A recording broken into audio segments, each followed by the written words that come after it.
Hello and welcome to yet another video. This is the 15th episode of the story, and a chance meeting leads Naruto Uzumaki to learn Genjutsu. Sure, he lacks talent, but once Naruto sets his mind to something, he will never give up until he completes it, and Naruto will not stop until he is a master of Genjutsu. Please like and subscribe to show your support. Now let's begin. Damp water drenched Naruto's ankles, as they were punctured with the Nine-Tails exhaustion. The nine-tailed fox's cage contained a muted air that was unlike the natural air. It was a positive development that he didn't have to breathe within his mind. This may have been a dream because he was still in slumber, but his presence here made it all the more captivating as the Nine-Tails appeared. Naruto. What was the experience of possessing such immense power like, as pondered by the nine-tailed fox? It's a fact that the moments when he was in command of his new form were truly extraordinary, far beyond his own abilities. The chakra cloak pales in comparison. Even so, Naruto scowled. You proposed a method of using your chakras that you believed would be easier to use. I was correct in my response. Even though I gave you half of my power, you were only seconds away from being able to resist your hatred. He gasped and stared at the Nine-Tails in disbelief, barely concealing his shock. Do you really think that hatred can make me curse my chakra? He asked, and remembered how hard he stabbed Kakuzu and how effortless it was to shred with his stomach. The purpose of his treatment was to compensate Shikamaru for the harm he inflicted on him. It was easy to assume that the Nine-Tails were in charge, but when he remembered his mission and Tsunade's confidence in him, regaining control of his body was possible. I was correct. It's safe to say that you are correct, even though it may not be entirely accurate. He recollected how the Nine-Tails chakra was blocked. What's the outcome? The Nine-Tails growled. I could tell that the chakra of this man had a familiar aroma, and when he used wood-like magic to bring my power back together, I was convinced it was because of his actions. The first Hokage's power is possessed by him. The Nine-Tails came close to sounding like a terrifying entity. He admitted that someone who could sever a leaf ninja's chakra would have been extremely scary, but given the nature of the beast, it was only mildly concerning. To prevent losing control of your chakras, Grandmother Tsunade must have sent him. It is a clear possibility. The Nine-Tails' lack of explanation brought their final conversation about the leadership of a leaf to mind. He and the fox were not bothered by the notion of being trapped in a cage and fed with lies, but Tsunade was distinct from Sarutobi. She chose to be known as Hokage because she was no longer afraid of running away and had faith in him. She didn't realize that the wood-style ninja had come alone, and he had been very considerate. Naruto's first chance to learn the truth was through a conversation with Tsunade. No, Nine-Tails, I understand why you're so cocky when you have this much power, but if it repeats itself, nothing can change you from being such a strong person. A deep sigh was heard from its lips. I'm uncertain of what I can count on. You aspire to be deserving of my authority. I'm still tempted to use your power, but I want to be myself when I do. The pain that enveloped Naruto's body upon transformation was still palpable, as it had consumed his entire being when the Nine-Tails chakra was blocked. He looked into the eyes of the Nine-Tailed fox. He didn't see a hateful look, but rather saw red eyes gazing at him with curiosity. Do you have the ability to cleanse your chakra? I am aware of its effectiveness. No. Naruto's inflated form was unjustified. It was a worthwhile experience. It was evident that the Nine-Tails support would be the only way to get him there. The task would be time-consuming, and he would need to address the negative effects of using a significant portion of the Nine-Tails chakra. Why bother cleaning my chakra when it's not essential? My chakra can heal you when you need it. You are not allowing others to use my chakra. He rubbed his back of the neck and took some time to think. It seems as if your power is responding to my emotions and amplifying them. The utilization of your chakra increases my difficulty in controlling myself, and if I lose control, you take over. Sorry, that's not acceptable, but it doesn't make sense. The response he received was the Ninetales' enormous teeth being exposed. You have already experienced the boundless supply of power I can provide, so you are willing to take the risk when the need for more power arises. The Akatsuki will not rest after you have beaten more of their opponents. He raised his fist. You're correct, my friend. The reason why I won't leave is because of the damage my power can inflict on me. He smirked. I'm seeking your aid in a different manner, and I appreciate your assistance. The water that was surrounding his ankles began to billow and dribble. Did you really want to involve me in your charade? Why not use my chakra for healing instead of disengaging me with your sword? Naruto's breath caught his breath. He wore a serious expression as his smile faded away. It wouldn't be appropriate.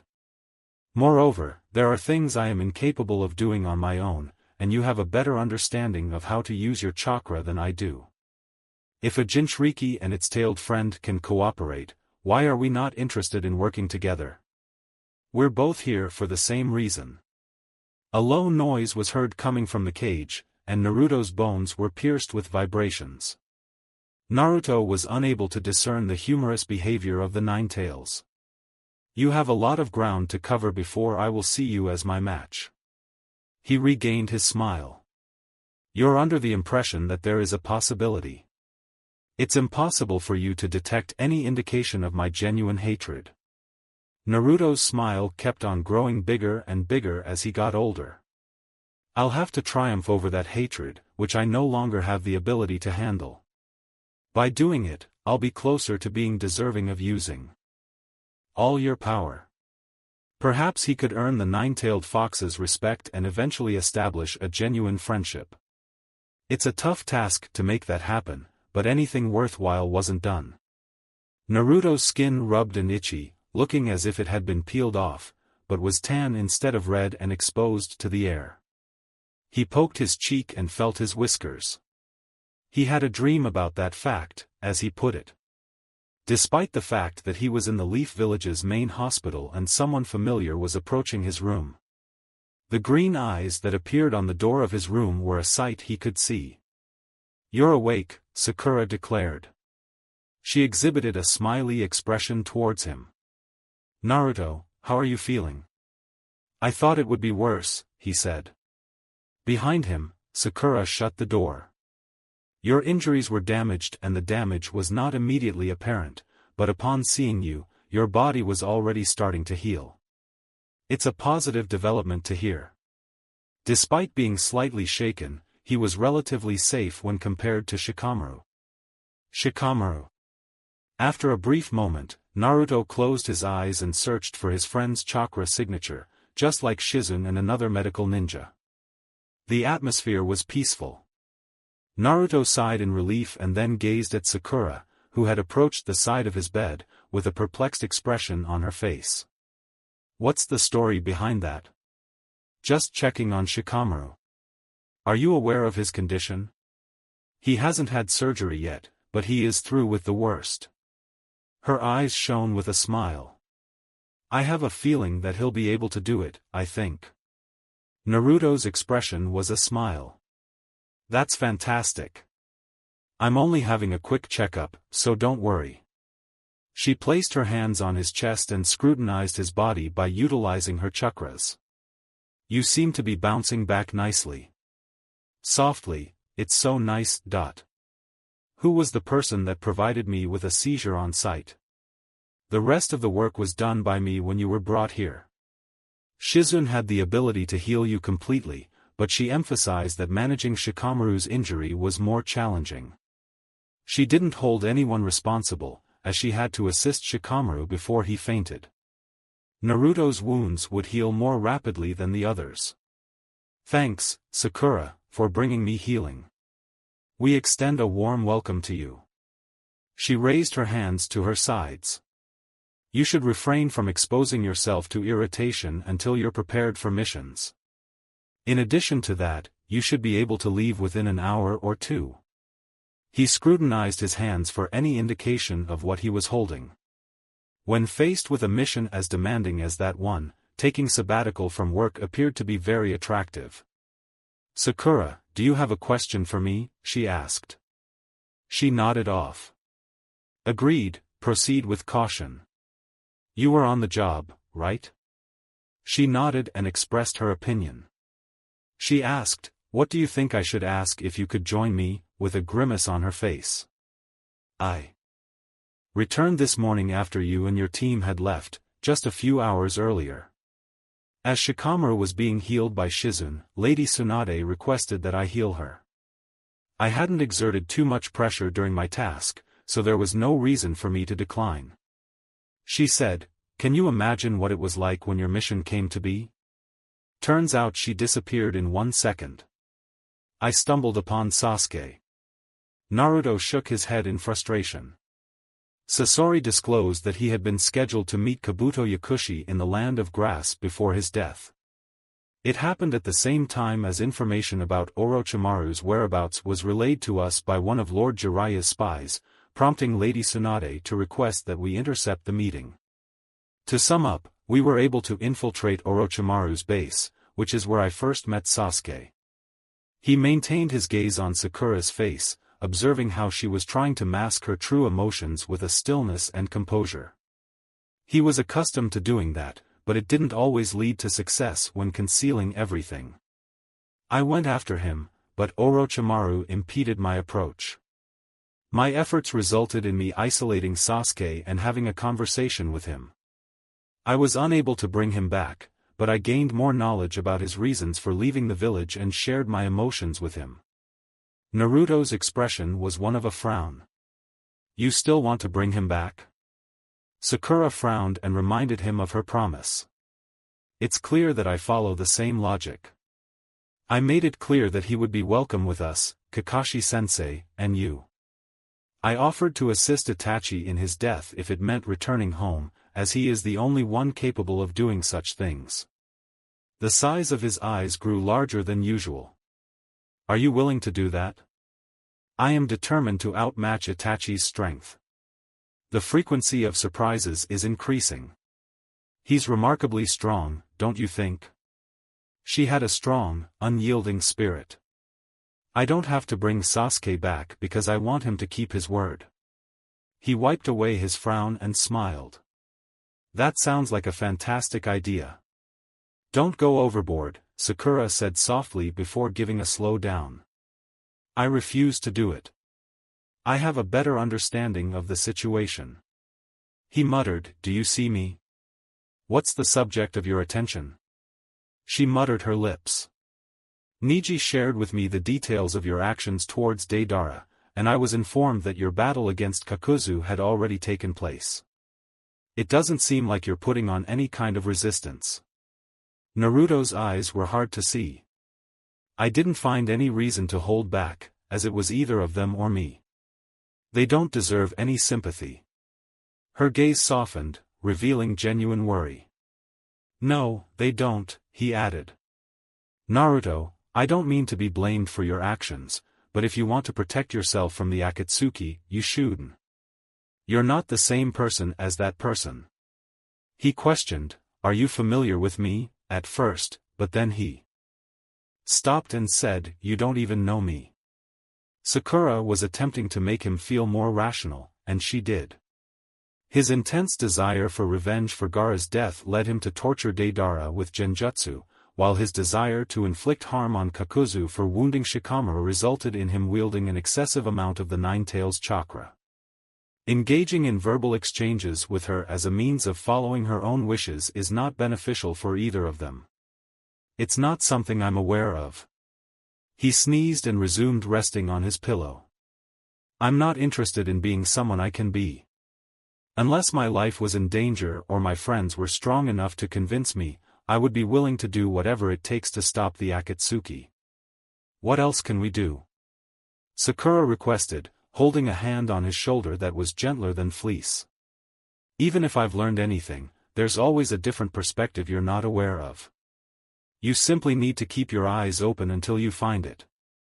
I have the ability to accomplish that. Sakura, I am grateful for your response. Her expression brought a smile to her face. We extend a warm welcome to you. I appreciate your guidance. The next time you go up against the Akatsuki, I hope you'll be present for me." Her smile was returned by him. "It would be a fantastic idea. Seeking assistance, if you have any in mind to help fight Itachi or save Sasuke. All you have to do is ask me. It's a stroke of luck that you can say." She released his shoulder. "I'll provide you with some sleep. Lady Tsunade is requesting a debrief at 7 o'clock Pacific Standard Time to see you." After Sakura's departure, Naruto contemplated his objective of defeating the Akatsuki and how well he had managed to defeat Deidara and Kakuzu. He didn't do it wrong to fight them to kill them, but he made himself much tougher than they were, and each time adversity set him back cost him something. Despite his attempts to heal from his trauma, he still harbored a great deal of hatred, and it wasn't just impacting his personal life. If the Akatsuki were to be defeated, would he choose to deal with his own anger or focus on a new goal until all is lost? He could only work on solving his hatred by gradually working until he reached a point of no return. Shikamaru's initial intention was to become a Chunin and lead an ordinary life, while he initially pursued the title of Genin during his time in Japan. His ideal partner, who could be both a good-looking man and sociable woman, would lead average lives. Despite being a Chunin, his life was anything but ordinary until Naruto Uzumaki brought him out of hiding. Naruto's goal was broken into pieces as a result of becoming friends. Despite being an overzealous prankster and a relative lascivious in the academy, Naruto persevered through his efforts to improve himself and achieve his goals. Naruto was greatly motivated by Shikamaru, who exceeded his expectations. Naruto was convinced that putting in more effort would not be too difficult after the situation. It was indisputable that he had the ability to excel when his lack of effort could harm his abilities. Consequently, he was resting in a hospital bed after undergoing reversal with an operation that stitched his stomach together.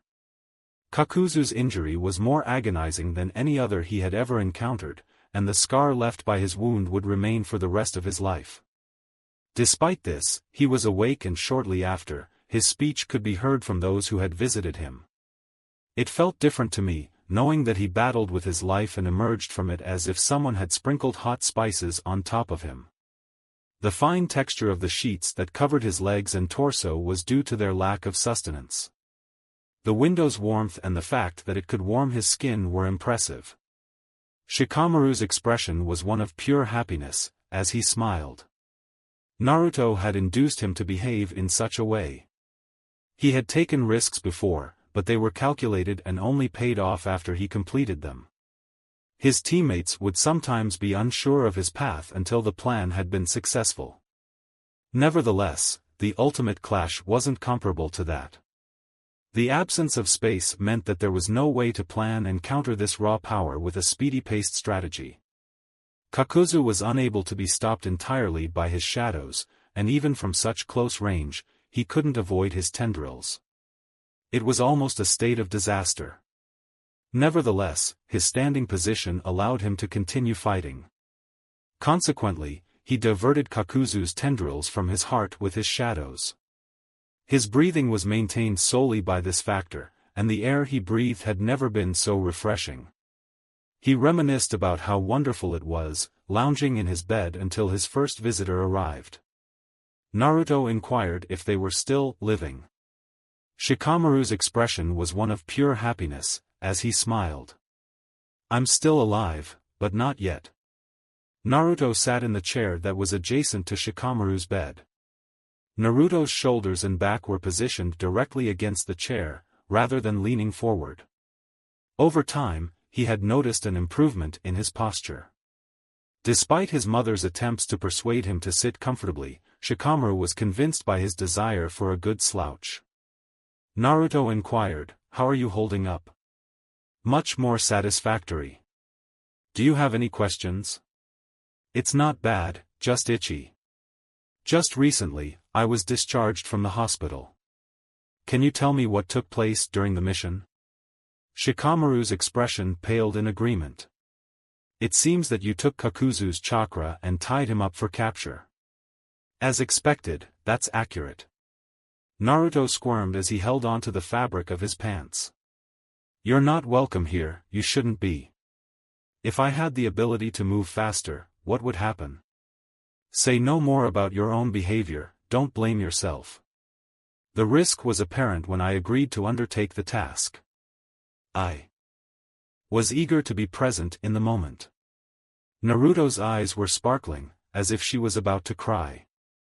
Throughout his life, he displayed emotional tendencies and improved in hiding and controlling his expressions, but never demonstrated those same traits in his company. Naruto's trust in him allowed him to be vulnerable, as Shikamaru would never tease him about his true nature. I acknowledge that you did, Naruto declared.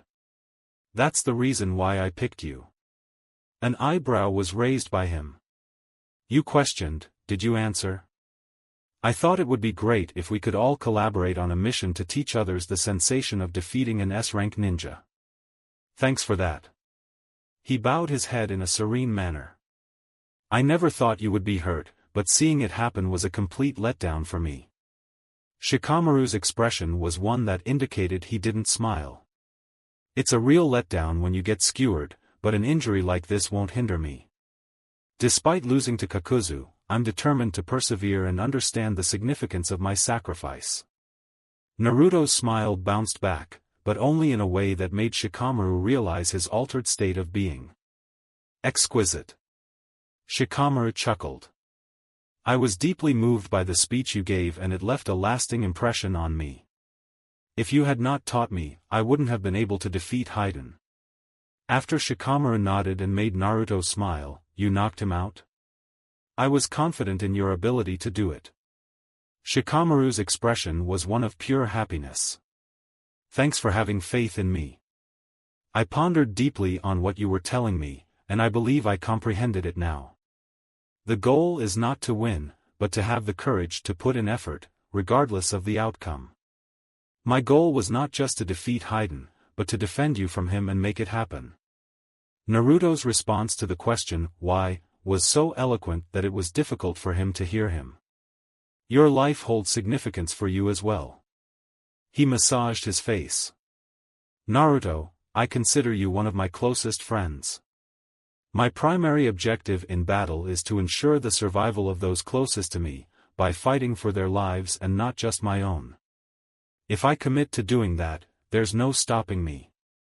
Naruto remained silent. His gaze was tinged with an unusual intensity.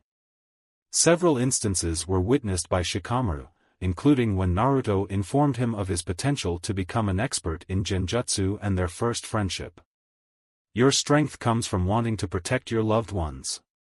In my ninja world, the will of fire is what I interpret. Naruto breathed deeply. That's not what I want it to be. I'll stand by you if we cooperate, but I fight hard to prove my worth, and every time I win, I know I wasn't going to die because I never gave up. My identity is based on the relationships I had with you and my other loved ones, but I draw inspiration from my own character. That's the only way I know how it is. Naruto's bonds were a source of strength, but it wasn't surprising that they weren't not used as motivation for his battles. It was, in fact, a very good thing.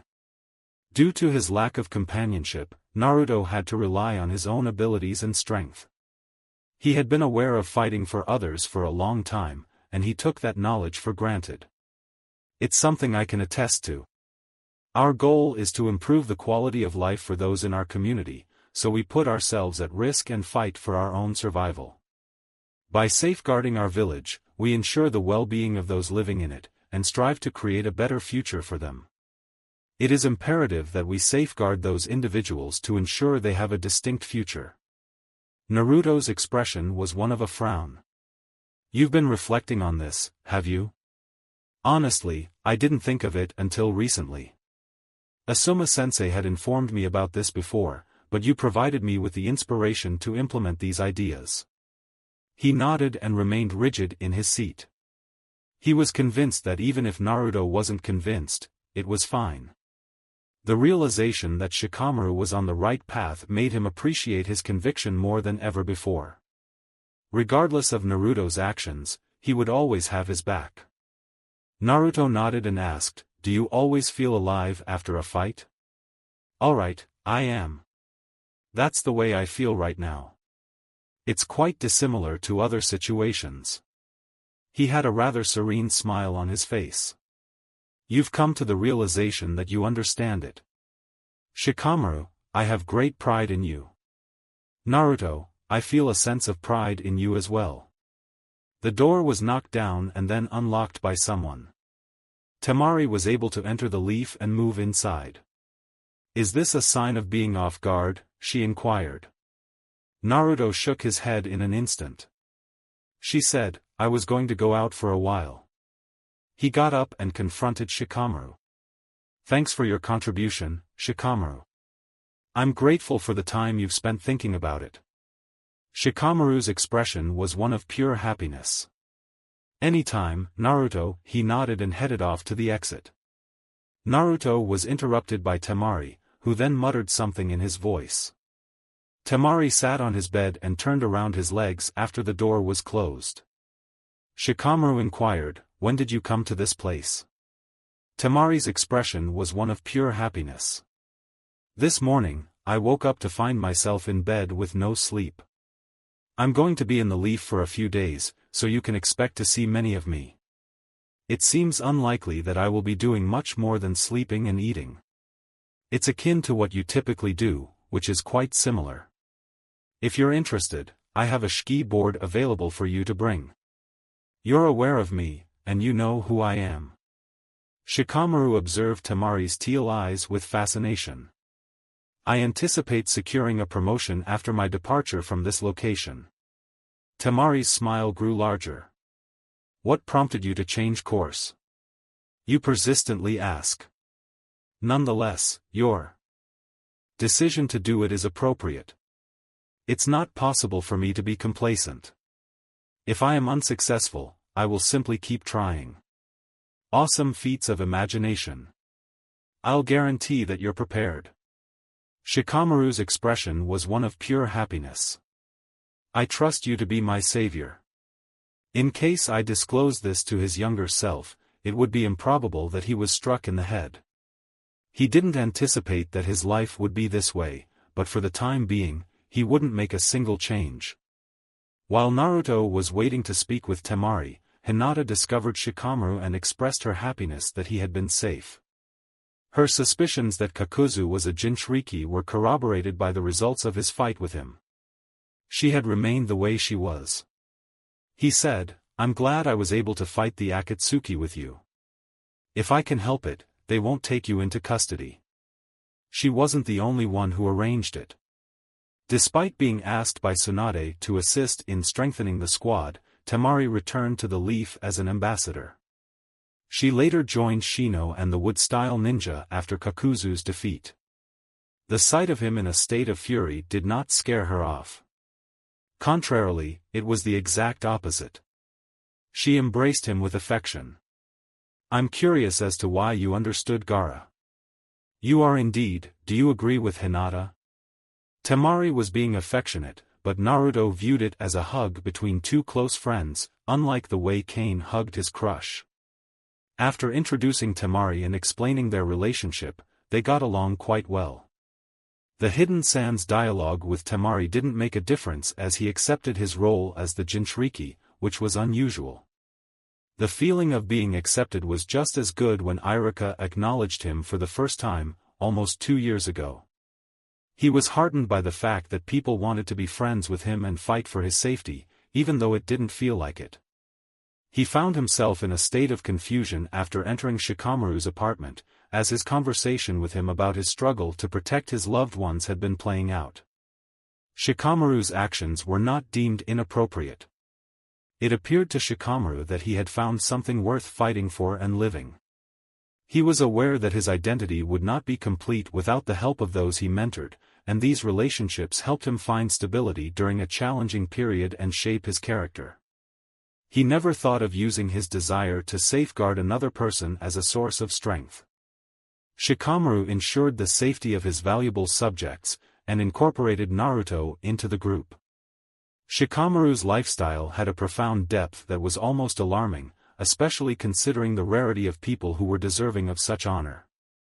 Gaara was the one who exhibited that he could endure betrayal and his tendency to turn to self-interest, abandoning all connections. Naruto was able to comprehend the exact reason for his actions. Naruto had a history of prioritizing other people's interests, and in many cases, he was the one who got screwed over. Despite facing difficult circumstances, he found that his strength was in his ability to prioritize himself over others. He had consistently put in the effort to survive and thrive by dedicating himself to pushing forward. When someone caused harm to one of his loved ones, he was left in a state of shock and unable to move on, leaving him incapable of remembering anything but the act of making their adversary feel sorry for their actions. His lack of pride in the Fury's location was a source of discomfort for him, as it would not alleviate the pain he had already experienced. How could he have chosen to risk his life for someone else, even though it hurts as much as their sin? Nevertheless, his parents had accomplished it. Shikamaru had honed in on it. Naruto was determined to change something, but he couldn't tolerate the pain and hatred that had taken his life. It was easier for him to fight for himself because of the experience, but doing something easier didn't always lead to better results. Naruto's current actions suggest that he would persist in his pursuit of new possibilities if they could assist him. Despite falling off at times, he had not been wrong by adopting this way of living for a while now. Naruto's relaxation had aided him in getting ready for his encounter with Tsunade. Tsunade had not left him feeling unsupported by her opinion and judgment. Despite her drunken demeanor and tendency to bother him once she moved into the leaf, she was a smart and resilient leader who could have easily ignored him, and her praise for him was sincere rather than condescending. Upon entering her office, he observed the sky change color from the sun setting to orange. Despite being worn out, Tsunade remained at her desk while Shizune stood beside her in her black kimono. Naruto was made to do a double take by the third person. The wood-style ninja was present, but his short, spiky brown hair and standard-sized shin-yellow eyes didn't make him any more conspicuous. A different story was told about his chakra, which had the calming qualities of a tall tree and was filled with vitality. "I'm pleased to hear you're feeling well," Tsunade said, referring to her. Shizune was gazed at by Naruto as he smiled. "What's new, Shizune?" "I seem to be in good health, albeit somewhat fatigued. I wanted to heal you, but due to my limited chakra resources and need for Shikamaru, I decided to fix the most severe damage you suffered and prepare you for surgery." Naruto extended a hand. "Don't be anxious about it. I won't hold you accountable for doing the right thing. You have already been a great source of support for me." Her shoulders were tense and she was in a downbeat. "That's my responsibility." Tsunade's face was filled with happiness as she smiled. "Shizune expressed worry about your decision to fight the Akatsuki in the first place. Had you not chosen her as your missionary, she would have likely joined to observe you closely." Naruto's gaze widened as he looked at Shizune in a new light, his eyes rapidly fixed. "I would have preferred if you were not near the Akatsuki, but my observation of you keeping up with Lady Tsunade made me confident that you could handle them. In any other case, Lady Tsunade is right." He rubbed the back of his neck. "The Shizune was incredibly powerful. That holds great significance." Shizune's expression was one of pure happiness. "I can't do more than what I could do."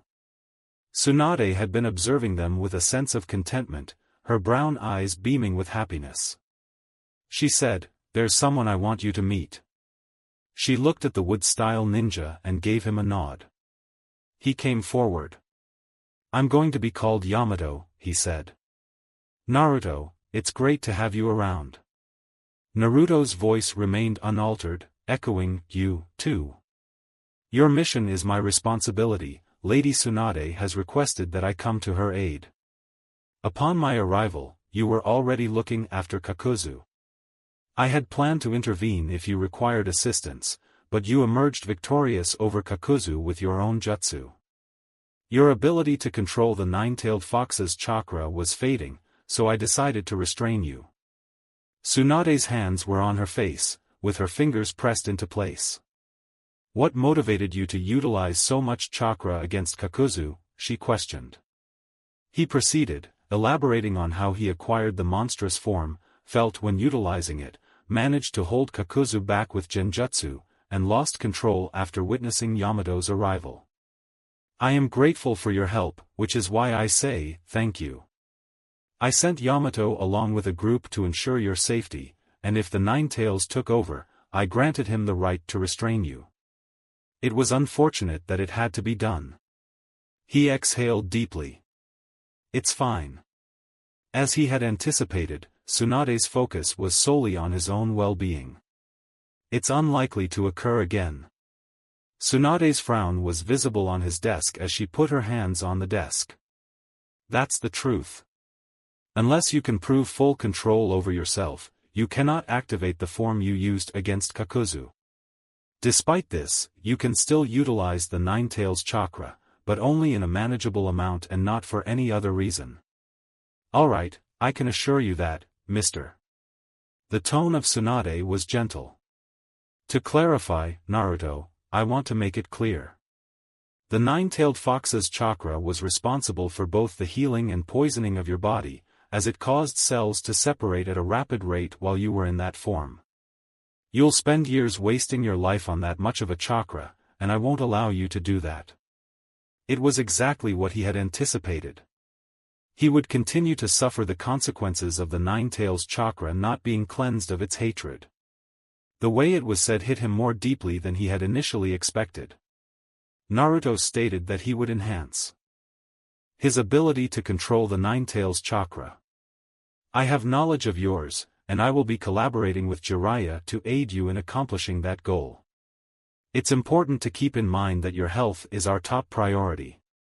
Naruto conveyed his knowledge, acknowledging Tsunade's concern. He had to take care of himself, so that he could enjoy the rest of his life without being crippled. It was that effortless. In the Hidden Cloud Village, there exists a man who can control the chakra of the tailed beast with complete accuracy within his own body. I'm thinking that if I talk to him, he might be able to lend me some support. Tsunade appeared to be frowned upon. Organizing that meeting won't be an easy task. The Hokage is resolute in his village and will not permit him to leave, therefore you must go to the Hidden Cloud to communicate with him. It will take some convincing from the Hokage to allow you to enter his village. I will examine it. Naruto's expression was characterized by a slight smile. I am grateful for your help, which is why I say, thank you. She reacted with a smile to his face and then looked at Shizun. Shizun tells, you can go anywhere, you can do. Ensure that you are sleeping. With a firm nod, Shizun said. I will, Madara, supine. She nodded in respect to Yamato and smiled at him when she passed Naruto. Naruto, I have a special request for you. Let's get started soon. Naruto's expression was a smile. Shut up, Shizune. Tsunade rose from her chair as soon as Shizun left the Hokage's office. After meeting Yamato, it's important to note that you'll be collaborating with him on your next few missions. He's one of our most skilled ninjas, ready to assist you if the Nine Tails attempt to take over once more. In general, Yamato declared, and also in a positive way, she stated. Naruto, I am eagerly anticipating the opportunity to work with you and enhance our storytelling abilities. Naruto said, me too, he added. Naruto had confidence in the man who possessed Hashirama Senju's powers, but it would take some time before they could be trusted. It would be effortless to give Tsunade a chance, given his impressive level of admiration. He appeared to be quite polite despite the situation. You're no longer with us, Yamato. Tsunade was saluted by Yamato. Alright, ma'am. In a puff, he disappeared, leaving Naruto and Tsunade in the company of his companions. With the door closed behind them, Tsunade had gathered around her desk, sitting on the floor with her arms crossed. They both refrained from speaking. Haiden and Kakuzu were called in for questioning, she stated. Due to his lack of sleep, we decided to question him first since he was still awake. Kakuzu must be healed before he can engage in conversation with others. You spent a lot of time on him, but the way he was tied up saved him from hemorrhaging. She looked at him. Naruto asked, are you in possession of that binding jutsu for the first time? I've employed it once. Tsunade's vision expanded as he looked up. What's the truth? I integrate the Nine Tails chakra with the one I prepared for a Genjutsu session. The fact that my Genjutsu was happening in reality prevented Kakuzu from thinking he had winding tendrils around him. Why did you only use the genius that can manipulate reality twice? Didn't Naruto find it hard to hear Tsunade's words? It's more draining than any of my other jutsu.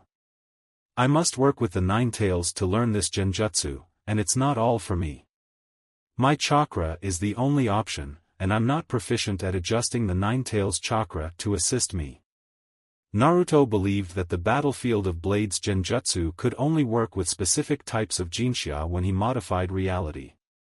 With his extensive knowledge of Genjutsu, he knew that it was only necessary to train in the proper manner and become proficient at making any kind of weapon. It was evident that the task was easier said than done. I've only heard of someone doing this once, and the experience was a complete disaster, Tsunade stated. If you can comprehend this, it could be something exceptional. It has already been established. It's true that it is. By tomorrow, I will be sending you a mission report. From what I have read, you were successful in your mission. Thank you for your help, man. Naruto's expression was a smile. Thanks, Lady Hokage. Her smile was infectious, much like the excitement of a cat's pounce. I recognize the respect you're showing, but what transpired? Did I actually cheat on you? Naruto asked before his grin turned into a smirk. I'm only with you, so I can treat you with the respect you deserve. What is the degree of respect you have for that, Grandma? Before shattering, she maintained a momentary glance at him and smiled to herself. I'll let you call me that, because I don't think you can do that. Tsunade was his last connection with the Uzumaki family, and she was so close to Karen that he had not met her in years. His relationship had grown into something special during the short time he knew her. I have something else to talk about, Tsunade confirmed. She pushed herself away from her desk, like an arrow. Naruto snorted deeply as he asked, how did you come to know about Kurenai's mission? There's no need to deceive and the truth was already revealed. I was suspicious that Sarutobi had been keeping an eye on me, so I entered the office and found a mission document with my name on it. That's how I discovered Kurenai was instructed to pledge my loyalty to the Hidden Leaf. Tsunade appeared to be frowned upon. You've mentioned that event in your life, are you aware of it? Her face remained unaffected by any signs of anger or negativity, despite his recent admission of uncovering state secrets without authorization. Naruto kept his emotions to himself, even when he felt paranoid. What drove you to do this? I was informed that Sarutobi had dispatched ANBU to supervise other individuals.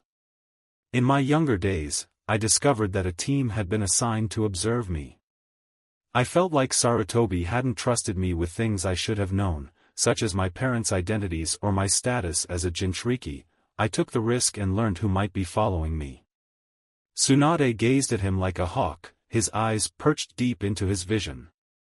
Naruto's heart skipped over for a moment, fearing that his sin would take its toll on himself. Despite his occasional jokes with Grandma Tsunade, she remained his commander. You'll never repeat the same mistake again. No, huh? He had no reason to do that now that he knew everything there was. Nevertheless, his veins were filled with relief as he expressed his gratitude to Tsunade for not punishing him. I'm disappointed that Sarutobi-sensei could have questioned his own decision, but I made it clear to him that my opinion was the same. Naruto came forward to confess his guilt. His eyes glazed over. What did he say? Maybe you want to hear him personally, right? He asked. If you say one word, I'll schedule a time and place for you to converse with him. Naruto nodded as he spoke. I am grateful for the offer. Tsunade's performance exuded a sense of excitement.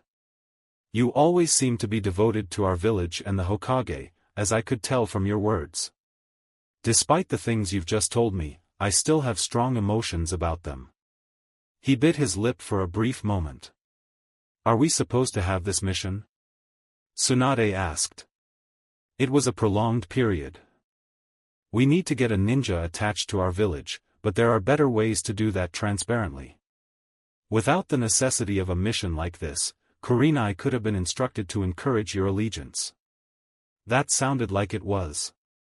Sasuke was deemed a flight risk by Kakashi, who claimed that Sarutobi had encouraged him to become more committed to the Hidden Leaf, without any indication of it being an assigned mission. Sasuke's teacher would have been another task for him. Sarutobi had a different course of action in regards to him. That was not the outcome.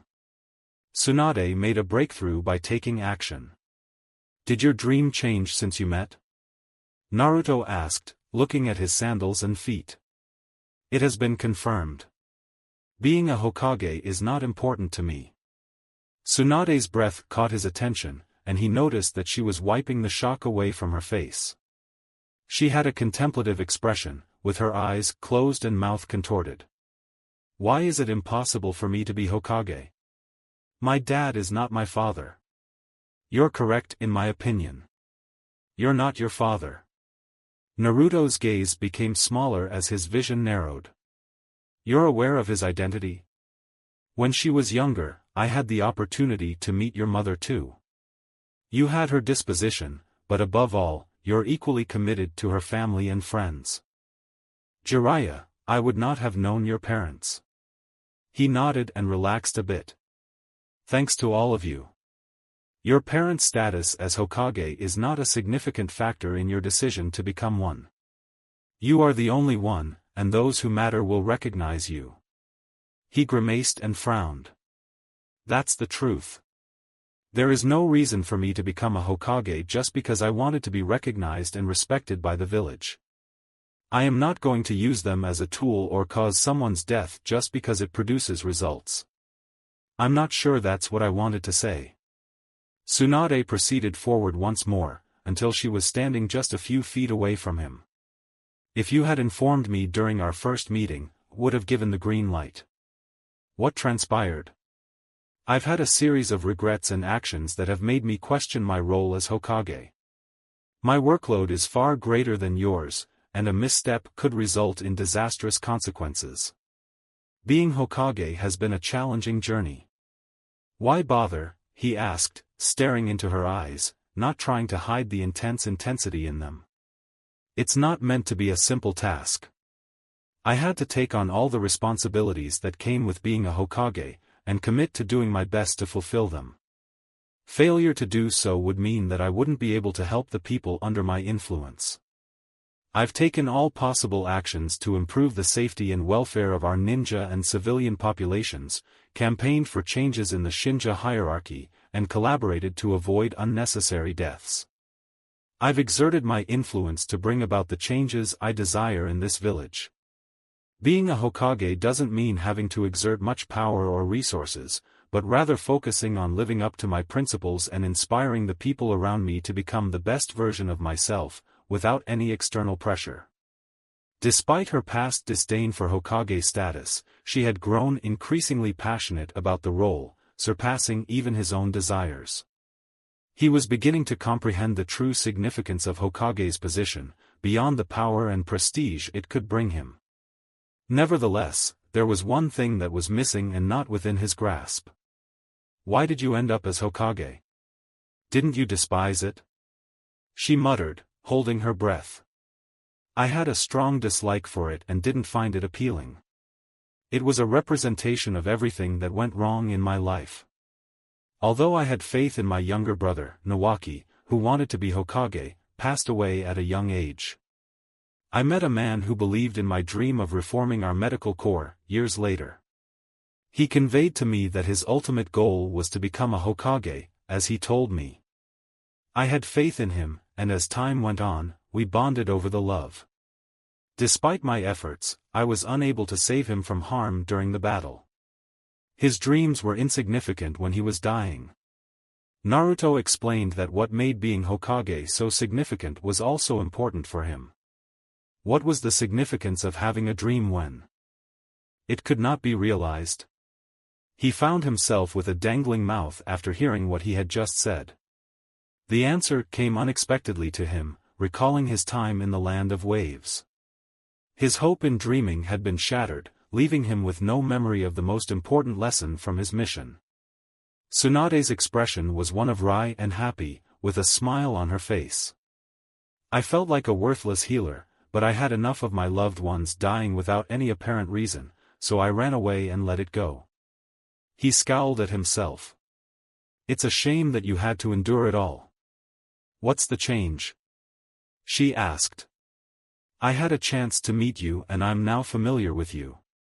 Although I didn't anticipate you to win our wager, watching you play the Rasengan with ease was a clear disgrace. What else could I have messed up on? After spending several weeks at work, I returned home determined to live out my life. However, it was that very job which motivated me to become a Hokage, i.e. She nodded and said, You went back to heal Niji Hyuga.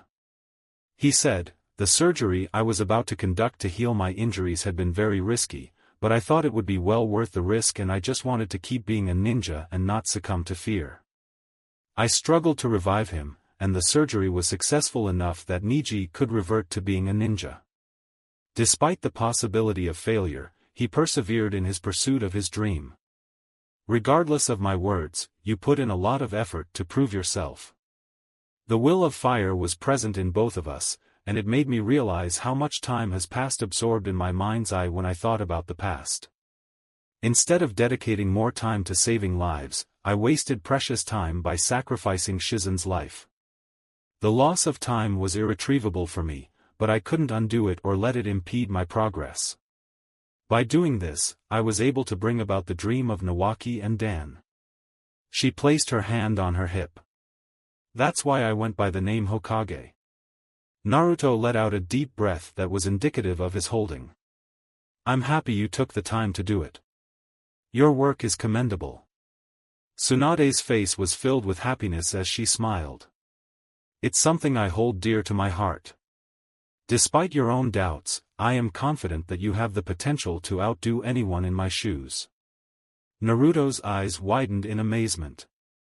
I'm not sure you understand, but you do, and you honor the sacrifices made by the Hokage to keep our village running. You've endured a lot of hardship and made the most of it to improve yourself. You're unafraid to admit when you've made a mistake, but you still have faith in your actions and the person you want to be. Your efforts have resulted in people accomplishing goals they never thought possible, thanks to you. Although it's not to suggest you're capable, if you put in the effort, I believe you can easily replace me.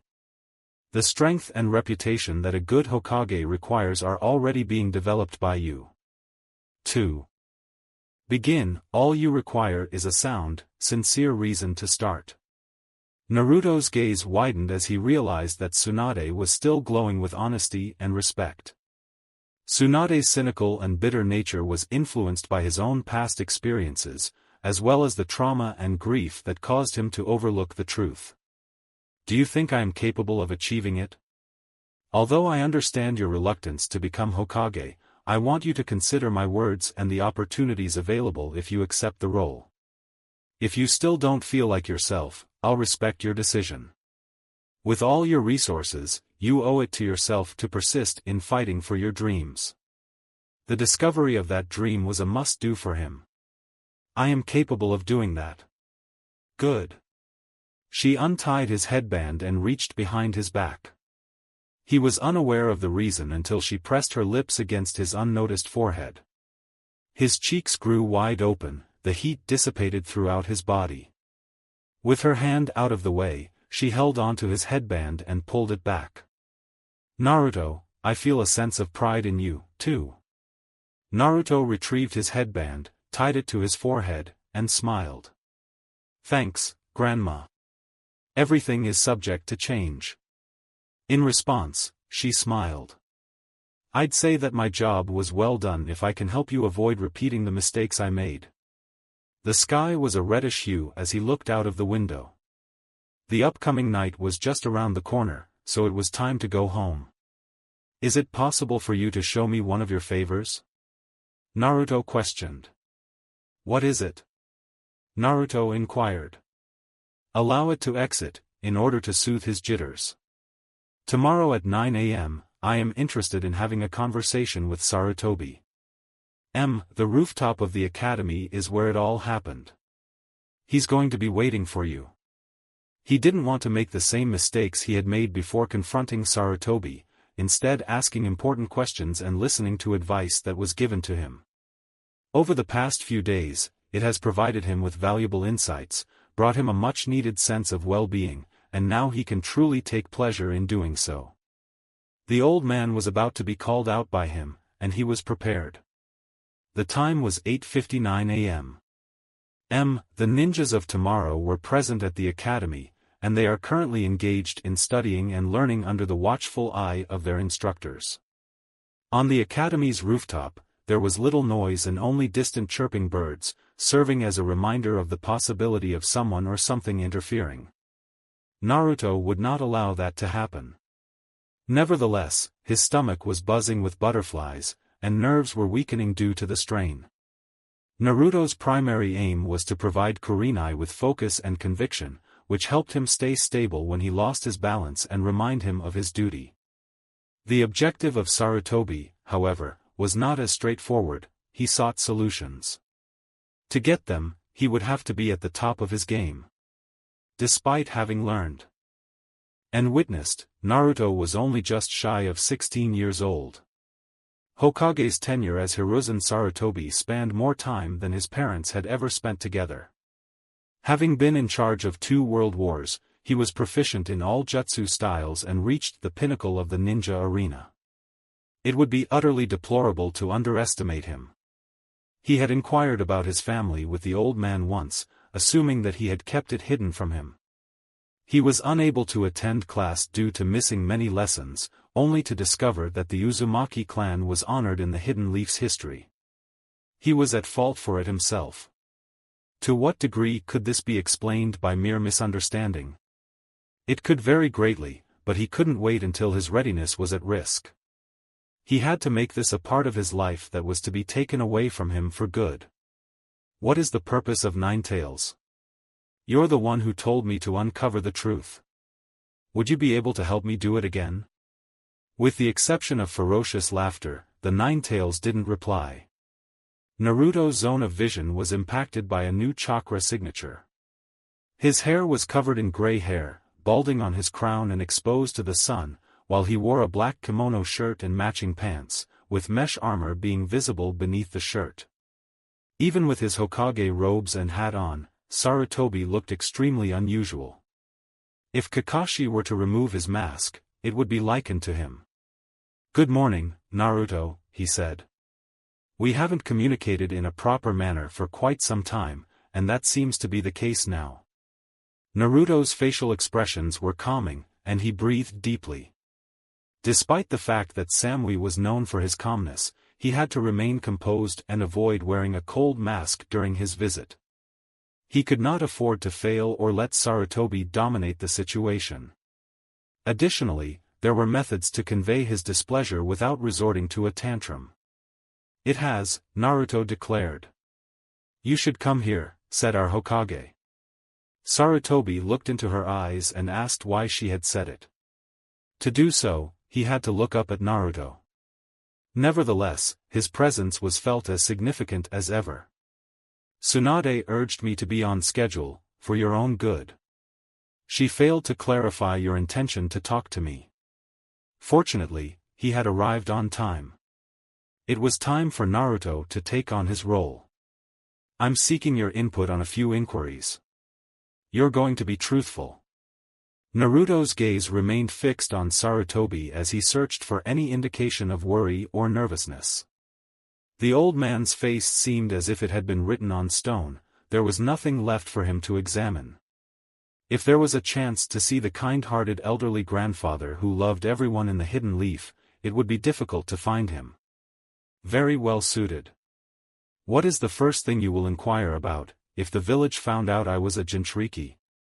It would be best to try and figure out what's going on behind the scenes. Despite his inability to answer this question, who was responsible for insisting that he wouldn't tell the truth when answering crucial questions? The nature of your sealing was too significant to be concealed by the village. The outside world could have been kept in the dark about it, but rumors were spreading rapidly, and the community demanded answers. The fourth Hokage desired you to be regarded as a hero for carrying the burden of the nine-tailed fox's jailership, so I chose to speak truthfully in hope that it will result in his wish. Naruto's expression was one of a frown. That was not the outcome. Sarutobi's expression was frowned upon. No, I'm not saying that to you, despite the discomfort it caused. The nine-tailed fox caused so much damage that it was impossible to ever be fully comprehended. They were indifferent to the fourth's final request and did not consider your being a baby with no connection to their attack on the nine-tailed fox. They believed that you were the sole obstacle to releasing the nine-tailed fox. Rather than recognizing the burden, they filled you with pain and sorrow, which later turned into fear, to the extent that some people believed you were once again a demon fox. They were not able to recognize you as your true self, and those who could do so may be subjected to social isolation by their peers. I enforced a regulation that prohibited individuals from discussing your private matters within the village, with the possibility of being sentenced to life imprisonment at the very least. Are you a follow-up person? His veins were pierced by fire, which then traveled through arteries and infiltrated his mind. Even though his father wanted him, he was still hated for no good reason, regardless of the law. Despite having made peace with the village, what would his father say to them if he could speak at this time? He had established strong bonds that vanquished their animosity. Naruto inquired, "Why did you choose not to enter my midst?" "The thought of Master Jiraiya being my guardian, so why did you refuse to take me?" raised an expression of regret in the old man's eyes. "It was ruined. I couldn't provide you with the care you required because I was too busy. You were treated like any other kid and I ensured that you were taken care of. If someone harbored even slight resentment towards you, they would be disallowed by you. It was comprehensible to me." Despite being raised in an orphanage, Naruto was kept in a separate room from the other children, and the person who took care of him didn't harbor animosity towards him. Although he wasn't lavished with love, the caretaker's meticulous professionalism was undeniably impressive in comparison to the rest of the village.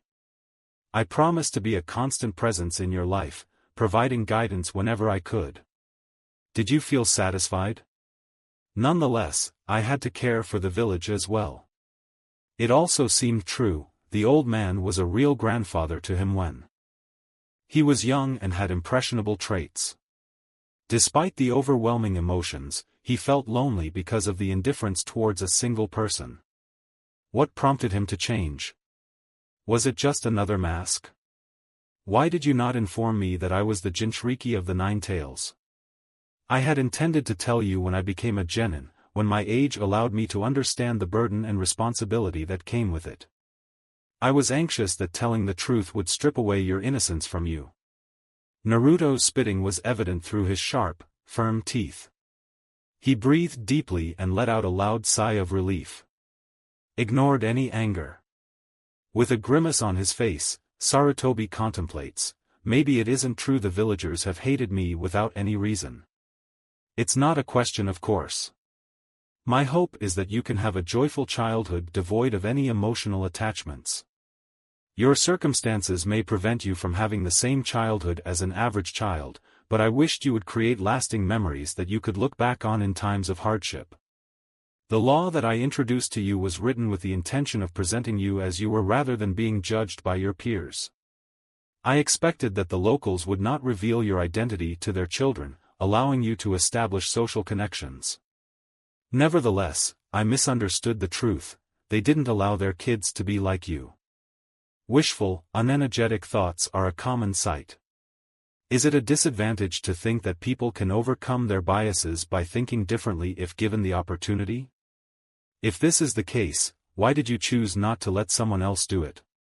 There were few individuals capable of caring for a child. My estimation suggests that some individuals were troubled by the nine-tailed fox's attack, while others were anxious about their children being negatively impacted.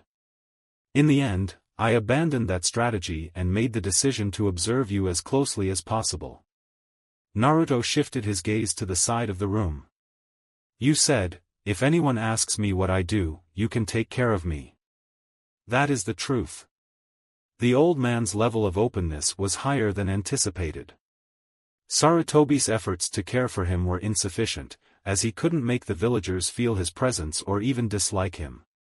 He was a victim of treachery by the villagers, and if Orochimaru's words were enough to change his feelings, he would still be among the leaf dogs. The news that Sarutobi would have informed him about the nine tails after he became a genitive was unexpected, but it wasn't as expected. I think you should have informed me about the nine tails. By that time, I would be aware of the reason why the villagers did not want to engage with me. Sarutobi let out a soft sigh on his lips. I have no disagreement with this statement. You were not the target of public hatred, but rather isolated, which was more detrimental in certain ways. Naruto smirked. You are ignorant of your surroundings. I find it astonishing how well you're able to maintain the disdain of the entire community. These are constants in your life, and you never let them stop you from chasing after your dreams or losing your determination to fight for what you wanted. He gnawed his teeth. If I were to do that, they would come out on top. Had things taken a different turn, I could have potentially abandoned my pursuit. I could have wished to commit an atrocious act and make them pay for their hatred towards me. Sarutobi's eyes widened and, in a matter of seconds, returned to their normal state. I am grateful to you for that. I wish you could see that, but my need to protect you caused me to be oblivious to it. Naruto's scowl was eventually subdued. Although it seemed like a good idea, it was ultimately too late. The answers to his questions about that part of his life were given to him, if nothing else. It was time to step up the ante. You're not privy to the nine tails. Can you tell me who my parents are? The question was not a query, but rather affirmed.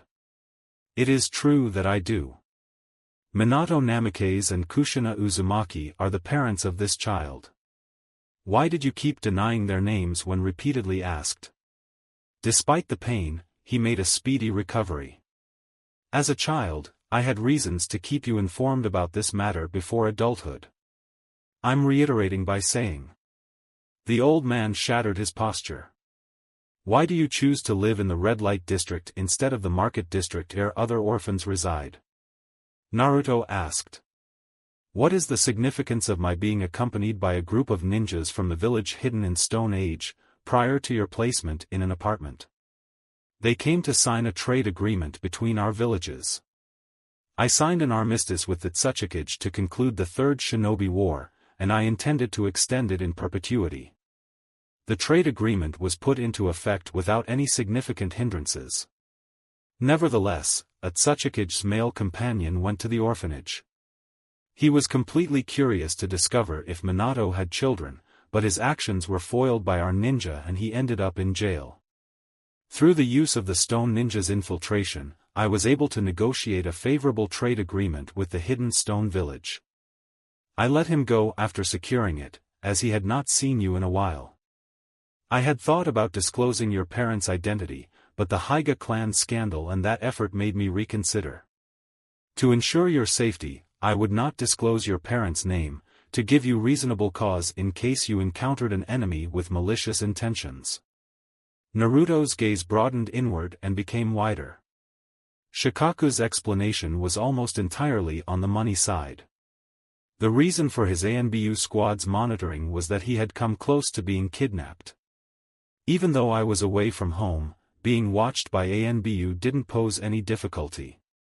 Assuming he was being truthful, of course. The Nine Tails were not capable of doing it, so Naruto had to take on the task himself. Is there any substantiation for this to be true? Is it possible for you to obtain it? A shadow clone was summoned by Sarutobi and used to retrieve a scroll. Naruto only confirmed the legitimacy of this scroll after a few minutes, and it was found to have corroborated Sarutobi's story. Naruto stated that it was good, as he put it. Have you ever intended to tell me about my parents? He frowned. Alright, when you were capable of managing your father's legacy. If your father had been different, I would have told you a long time ago. Nevertheless, he was not. His adversaries were not unwilling to retaliate against his offspring. Naruto's scowl was heard. The Hokage became aware of me immediately after he saw me. His genin was only allowed to take the Chunin exams because his top scout saw me on a mission. That is the truth, Sarutobi declared. You didn't, therefore, use your ignorance to avoid confirming the Hokage's suspicions. Although he was interested in negotiating a complete alliance between our villages, I saw no reason to change my mind. Naruto's gaze became smaller as his vision narrowed. You'd rather have me work as a Chunin and lead expeditions overseas, but you wouldn't let me know about my father, he said aloud. He was convinced that the time would come. You had the ability of a prodigious ninja, but I was not. Indecisive in deciding to tell you the best course of action. Moreover, you had not inquired about your parents since you became a genin, which gave me peace of mind as I didn't reveal anything about my family history. Naruto's scowl caused his face to shred. I'm not feeling any guilt, can you spare me the thought of talking about it? Why did you not disclose anything about my father? I know it might have been a risky move, but you had no right to keep my mother hidden. You provided me with her surname, and she didn't harbor enemies like mine. The old man's expression of regret echoed, why did you not reveal her identity? It continued, until Naruto felt a momentary sense of distress. Who was your father? He wasn't supposed to know, but then I confused his mother with him. The intensity of his face was increasing as a result of pure fury. You could say, my mother's name was Kushina Uzumaki. Your father was a well-known ninja who had many enemies and would likely target you if they knew about your identity. If only I had known, would have understood it. Sarutobi's expression was devoid of any sense of remorse, and he frowned. Before your genin was at least, your mother was closely associated with your father, who had never been married and had traveled to fight with him on multiple occasions. Knowing your mother's name without knowing your father would be necessary to uncover all the information you could about her. Once you were committed to applying yourself, you knew that you could achieve whatever you set your mind to do. It would only take a few months before you connected Kushina with Minato. According to Naruto, you're absolutely correct. His teeth were impacted by air and he hissed. They're my parents-in-law. If you had warned me not to speak, I would have remained silent. Genjutsu is a form of martial arts. Being friend-worthy is not the same as pretending to be your friend. Naruto's hand grasped his fists and he slammed them into his pockets, defying his grip until a loss of control. The old man wished to go there, but relied on Shikamaru's nonchalant attitude to maintain his balance and calmness before losing it. You expressed the desire for me to be a loyal ninja like you, didn't you? He nodded in agreement. Why did you classify me as a flight risk? I am knowledgeable about everything. He stumbled, bleeding from his face. Subsequently, his shoulders drooped and became unsteady. It was Naruto's intention to celebrate his successful surprise on Sarutobi, but he had to capitalize on the advantage before it vanished. I never gave you any reason to believe that I would ever leave behind the hidden leaf, Lord Third. The aged individual held his breath and balanced his shoulders. I was worried that you would lose your village's loyalty as a result of your changing behavior and growing hostility towards your genin team. Naruto's journey took a significant step forward. Why didn't you speak to me? Or, if you had a crystal ball, observe me. You had become aloof, keeping it under wraps from me and your colleagues. I doubt you would take my advice in the right way. Kurenai was instructed to move closer to him, he said, flatly. Sarutobi's expression was marked by a frown. I got it, right?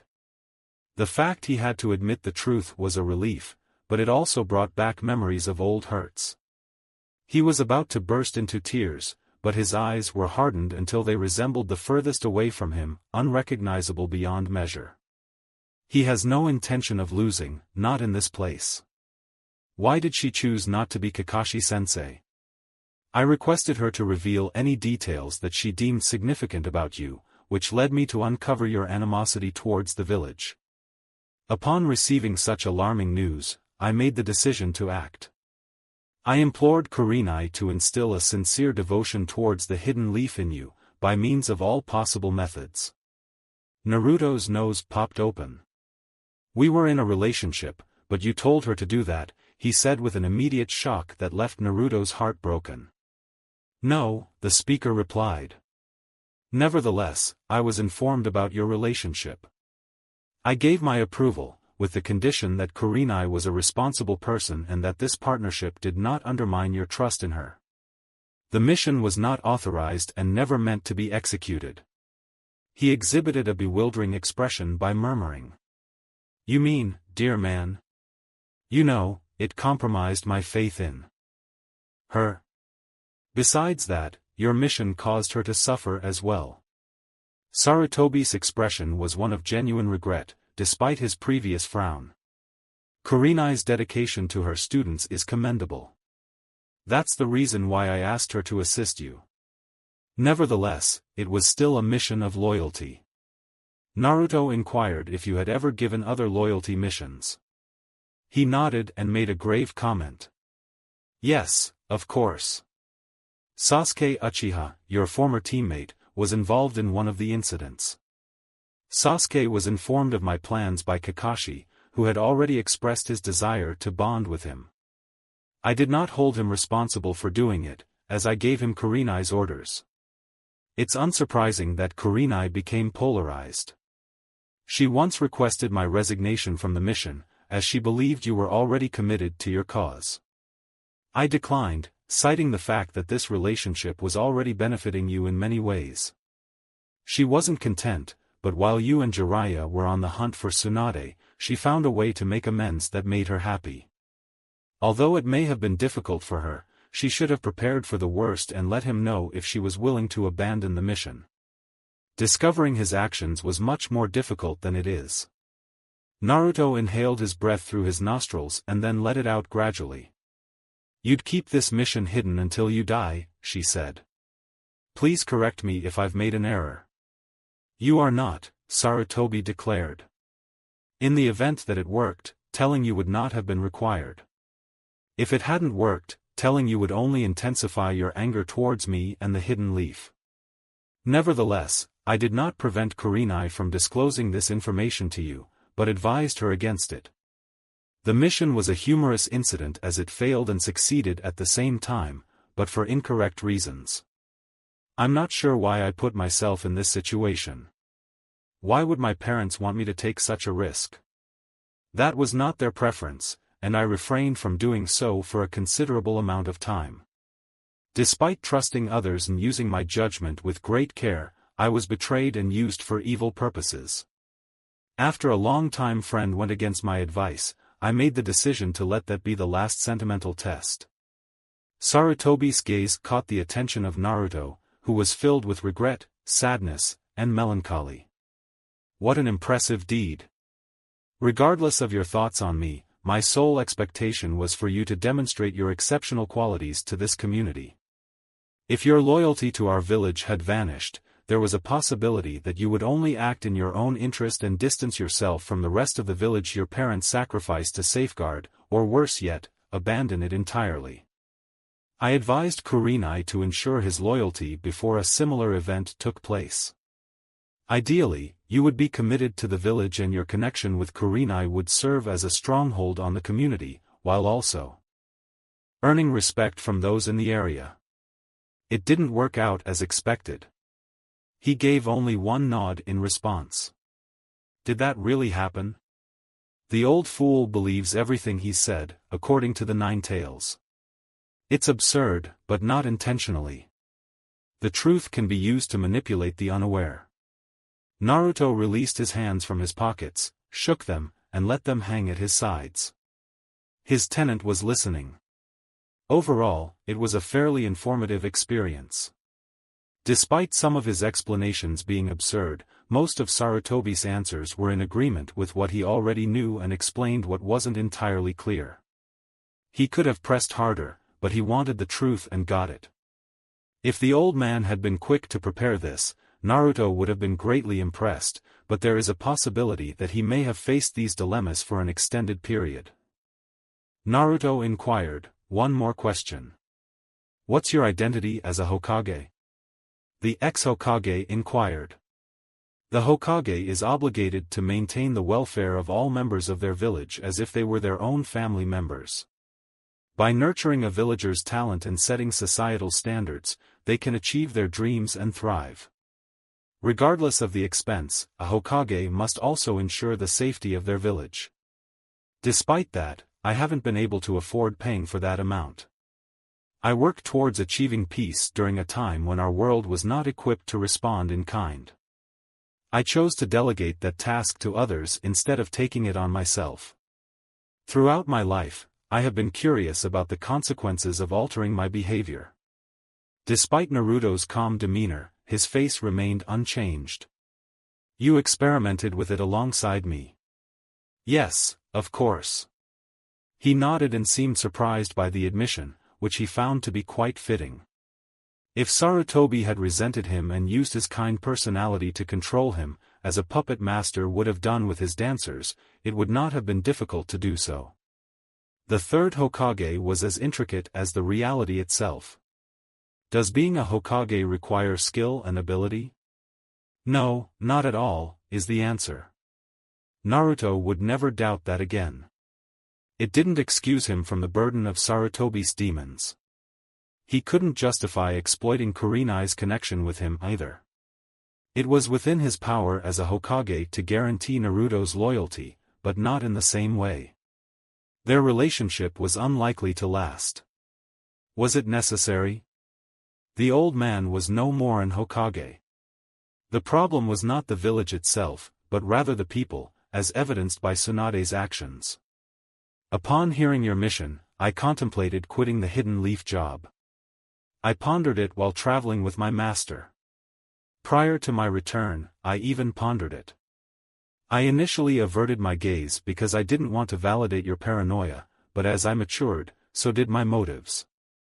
The fact that I had no desire to take the plunge was due to my close ties with those who meant a lot to me. I was treated with honesty by Master Jiraiya, who did not hold me to any particulars, and he taught me the right way to live and recover from the pain you caused me. Tsunade provided me with a rationale for why being Hokage could be advantageous, and she was also responsible for cleaning up your mess. Despite my anger towards him, Kakashi-sensei persisted and offered his assistance to me, teaching me the value of a strong team. Shikamaru was the one who demonstrated to me what it meant to have a friend who would stick his neck out for me because it was morally right. Iruka's actions made me realize that I was not alone and that someone could show me respect and love even if they had negative feelings towards me in the past. Nevertheless, the leaf is the sole embodiment of that. Gaara and the hidden sand made me realize that there was no point in attacking a village that had animosity towards me. He taught me how to move on from the act of cheating. Yujito from the hidden cloud revealed that I possess more than just a living weapon because of what was sealed within me. Samui's journey to the hidden cloud demonstrated that I could be loyal without compromising my individuality and have their loyalty returned without any doubt. Naruto's expression was one of pure happiness, and he smiled at it. I did not have to rely on any of them to be with me. None of them had any underlying motives. The reason I'm loyal to this village is because of them, not you. Sarutobi chose to ignore his words, paying no attention to his intentions. He had sparkling eyes. Did he exceed his limit? No. No, he wasn't. I can only give credit that you spared me, knowing that your efforts were directed towards my good intentions and left me feeling secure. I also appreciate the sacrifice you made as a child. Afterward, he relinquished his smile. You ordered a mission that could have easily destroyed the leaf, but you were afraid of losing my loyalty to it. I would have done everything in my power to support you if you had faith in me. Rather than something else, you thought I would be like Orochimaru. It was as if Sarutobi had been tortured with a dagger in his heart. The old man lowered his head. I cannot think of any reason why I shouldn't have done this. Naruto, you have shattered my mind. I suppose I did. Naruto's gaze widened to reveal the former Hokage, who felt the weight of his disrespect and was desperate to crush him due to his treachery. Nonetheless, it was his detestable behavior in talking about that. Say goodbye, old man. Naruto was left by the bird in a weeping state, leaving the old man to himself. The actions and words of Hiruzen Sarutobi would have a significant impact on Naruto's mind, just as the confrontation with Kurenai had on his own. Naruto's quest for closure was successful as he learned the necessary lessons and found closure unexpected. He was prepared to move on from this part of his life, where it once was. The clear sky was shining brightly, and Naruto was about to take the day, as well as all subsequent days. Despite the passage of almost 3 years, he was finally ready to conclude this period in his life, having already gone through everything. Naruto made a brief stop at the academy and then proceeded to the market district, where he encountered several apartments. Despite his enjoyment of living there, he was fond of the red light district and his apartment. While leaping across the rooftops, Naruto was accosted by a red toad that lay on top of his head mid-jump. "Hello, that's all," he said. Naruto landed on the rooftop with a beaming expression. "You've got some weird timing," Naruto said, as he took the scroll from the messenger toad. Following Samui's message, he thanked Gamma and then read it. "Naruto, I am grateful for the letter you sent. Your breakup with your girlfriend is over, and you're on a triumphant journey. Your decision to follow my advice has made me proud, and I am grateful for your continued support. My sole regret is that I was not present to support you against the Akatsuki. I arrived safely at my village and had no trouble returning to my previous routine. I experience a sense of confusion when I spend the night in my apartment. You are now an integral part of my life, and I feel like you're gone faster than a sword. It was a pleasure to meet Karui and Omoi, and it was also great to see Itsuji. The first person to acknowledge my change of heart was Atsui. To be honest, I was taken aback by his recognition that it was important, but he is my sibling. He was grateful for the change, but fear not. The man who calls himself B-sensei, or Killer B, is very open to meeting you. My intention is to make a formal request for this meeting by the end of this week. I am eager to hear your answer. Since these missives are meant to be private, I won't be requesting any sensitive information, but I hope that we will maintain this communication until the day we reunite." The letter made Samui Naruto smile, as he imagined him writing with such precision that she could barely scrape the paper, then carefully dipping her utensil in the ink until she was sure what to write. He felt a great sense of loss, but the opportunity to embrace her once more was upon him. And beyond that, before going to bed last night, he sent his letter and kept it simple. They and Gamma were the only ones who knew about the exchange. He obviously refused to disclose state secrets to Samui when they could be spied on, but he would probably inform Jiraiya to protect the letters from him. The sole hindrance was the installation of the delivery. It was a comfortable victory for him, but not as much for Samui's side.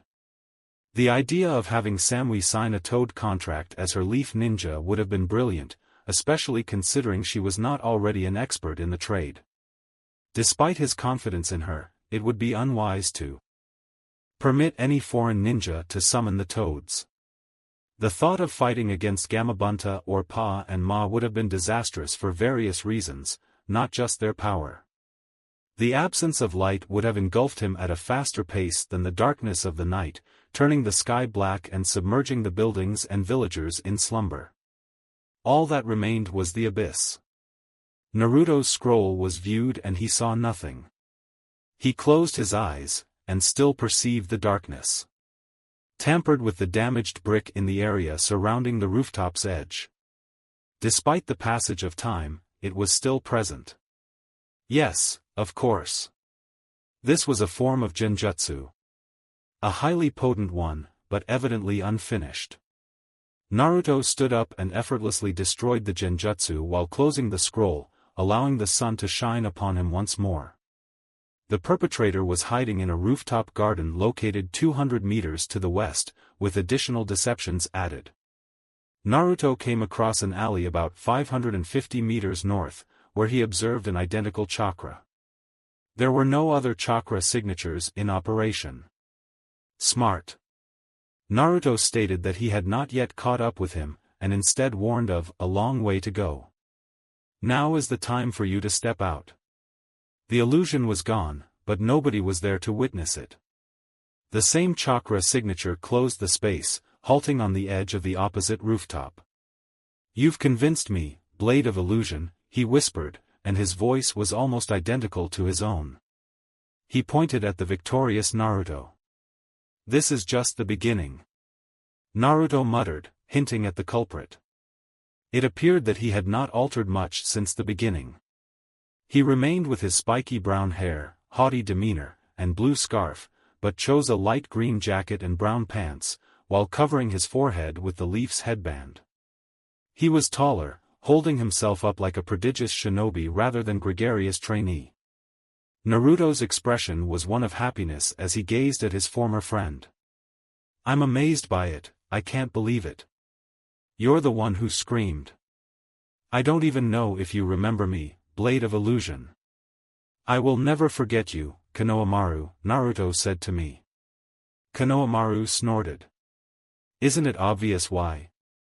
When was the most recent occasion we got to play? Naruto's expression muttered. It was a while ago.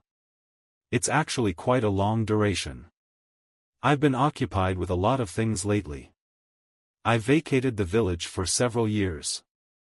Humph. A plausible account. It's a fact. Konohamaru was uncertain. Was he required to be convinced? It was as if the guy thought Naruto had left him, which was completely different. From a particular standpoint. Despite being fully engaged in training with Kurenai and spending time with Shikamaru, he was unable to make time for Konohamaru. It was a disgrace that he couldn't survive that long. It was a pleasant change to be friends with someone who had the same level of admiration for him. In addition to his uniqueness, Konohamaru admired him for being nothing more than a hyperactive man with genius habits. He was on the brink of becoming one of the Leaf's most exceptional Jonin's, serving as the Blade of Illusion. Distant in the face of adversity. While Konohamaru watched, Naruto appeared in the audience with his arms folded and displayed a cool demeanor. I dedicated myself to becoming the Blade of Illusion on a daily basis. I didn't have the time to hold your hand. He snorted. I've been squeezing your juices, but I also haven't been successful in making a name for myself. Can you offer any advice? Upon my return from my first A-rank mission, I can confirm that it was a successful endeavor. Excellent. Less than an A rank is required. 6 months, that's a good amount of time, she said. Konohamaru's face lit up with a smile. Due to our exceptional qualities, me and my team graduated a year earlier than usual. Ebisu-sensei has given us the green light to participate in the Chunin exams, thanks to our impressive performance.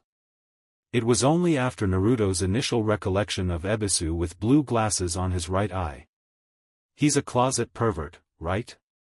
His current role is that of a good sensei. Naruto's expression was accompanied by a composed smile. Softly, it was be good to know. I'm confident that your current behavior will lead to a promotion. He had sparkling eyes. He asked, are you a believer, and then he mimicked Naruto by lifting his arms. It's clear that I will follow through on my plans. Let us be bound by Ebisu-sensei's authority. Naruto's expression was elusive. What if he doesn't? I'll use my dirty hand to hit him. Despite his efforts to keep it calm, Konohamaru was almost rocked by excitement as he tried to play it. If anyone tried to ensnare him in a genjutsu, Naruto would have given them stern instruction not to gamble, but his intuition was being validated by Konohamaru's caution and they were now willing to go to war. Express your best shot to me, please. Naruto was about to tangle with the darkness genjutsu when Konohamaru unexpectedly placed his hands in a well-known seal. Konohamaru the boy emerged from his womb, while the woman followed him, with her long hair and full figure covered by a neat fog that obscured her nipples and crotch. Every time, it works flawlessly, Konohamaru remarked, her voice being all husky and feminine. He reverted to his usual routine. Naruto asked, "What do you think?" by lifting his nose. "Sorry, Konohamaru, I'm too old to trust tricks like those," she said. "Did someone forcefully place a stick on your buttocks?" He sensed something tugging in his veins. "Did he only make it there?" "Thank you," she said. "To whom are you referring?" "Sexy genjutsu." Naruto had only one hand seal to prevent Konohamaru from escaping. The fiery blush that lit up his cheeks made him feel safe. Naruto's sexy jutsu was only visible to those who searched, and no one else except other ninjas could observe it. Konohamaru came across the girl of his dreams, a girl who was determined to fulfill all of him's desires. Naruto could easily manipulate the illusion to make his target perceive Naruki's sexy jutsu as his ideal partner, but it was seldom required. It also caused him to feel slightly queasy. Konohamaru was about to release the sexy genjutsu when Naruto placed a hand on his shoulder. He granted him his freedom. The tight flow of his chakras allowed him to unclog Naruto's hold. His illusion broke far better than the average genin, even though there was some wasted chakra. Upon seeing on Naruto's sexy jutsu too, he took a sip. 0. While Naruto maintained his blonde twin tails and buxom body, he revamped his look by wearing an alluring strapless bra and a tight miniskirt. His usual sexy attire was typically purple, but this time he altered it to orange. Genjutsu may not be the only way to impress a guy into submission, but Naruto's sexy jut skill is what made it so effective. Although it was a little disheartening, Samui wasn't overly pleased with the outcome. After Naruto returned to his normal self, Konohamaru was no longer able to do so. "Boss, you're a genius!" Konohamaru exclaimed. Naruto remarked, "And don't forget it." Konohamaru chuckled, playful. "You may think you'll never reach the pinnacle forever, but be careful what you say. Genjutsu is a skill that you can learn in no time, just like any other martial art." Something appeared in his mind, and it made him squeal. Konohamaru, if you had to use me as an example, would have been quite successful in becoming a master of genjutsu.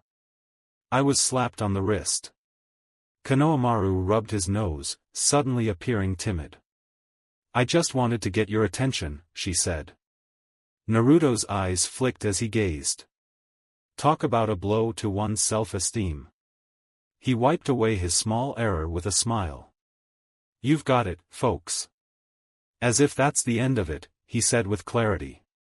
"You told me that I can achieve mastery by winning, but Ebisu-sensei stated that it requires a test run with another genjutsu master.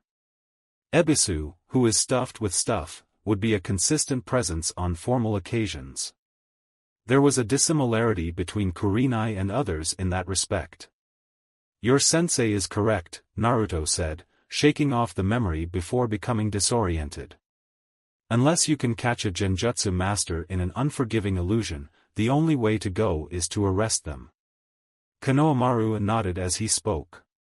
"If you happen to be able to pass the test, will I not have to take it?" "Nonetheless, you must take that examination.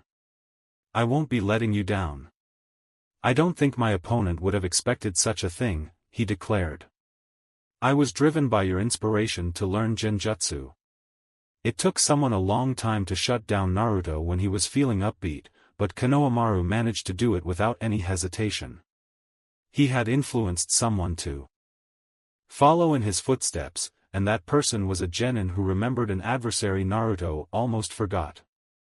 Was he truly deserving of that kind of respect?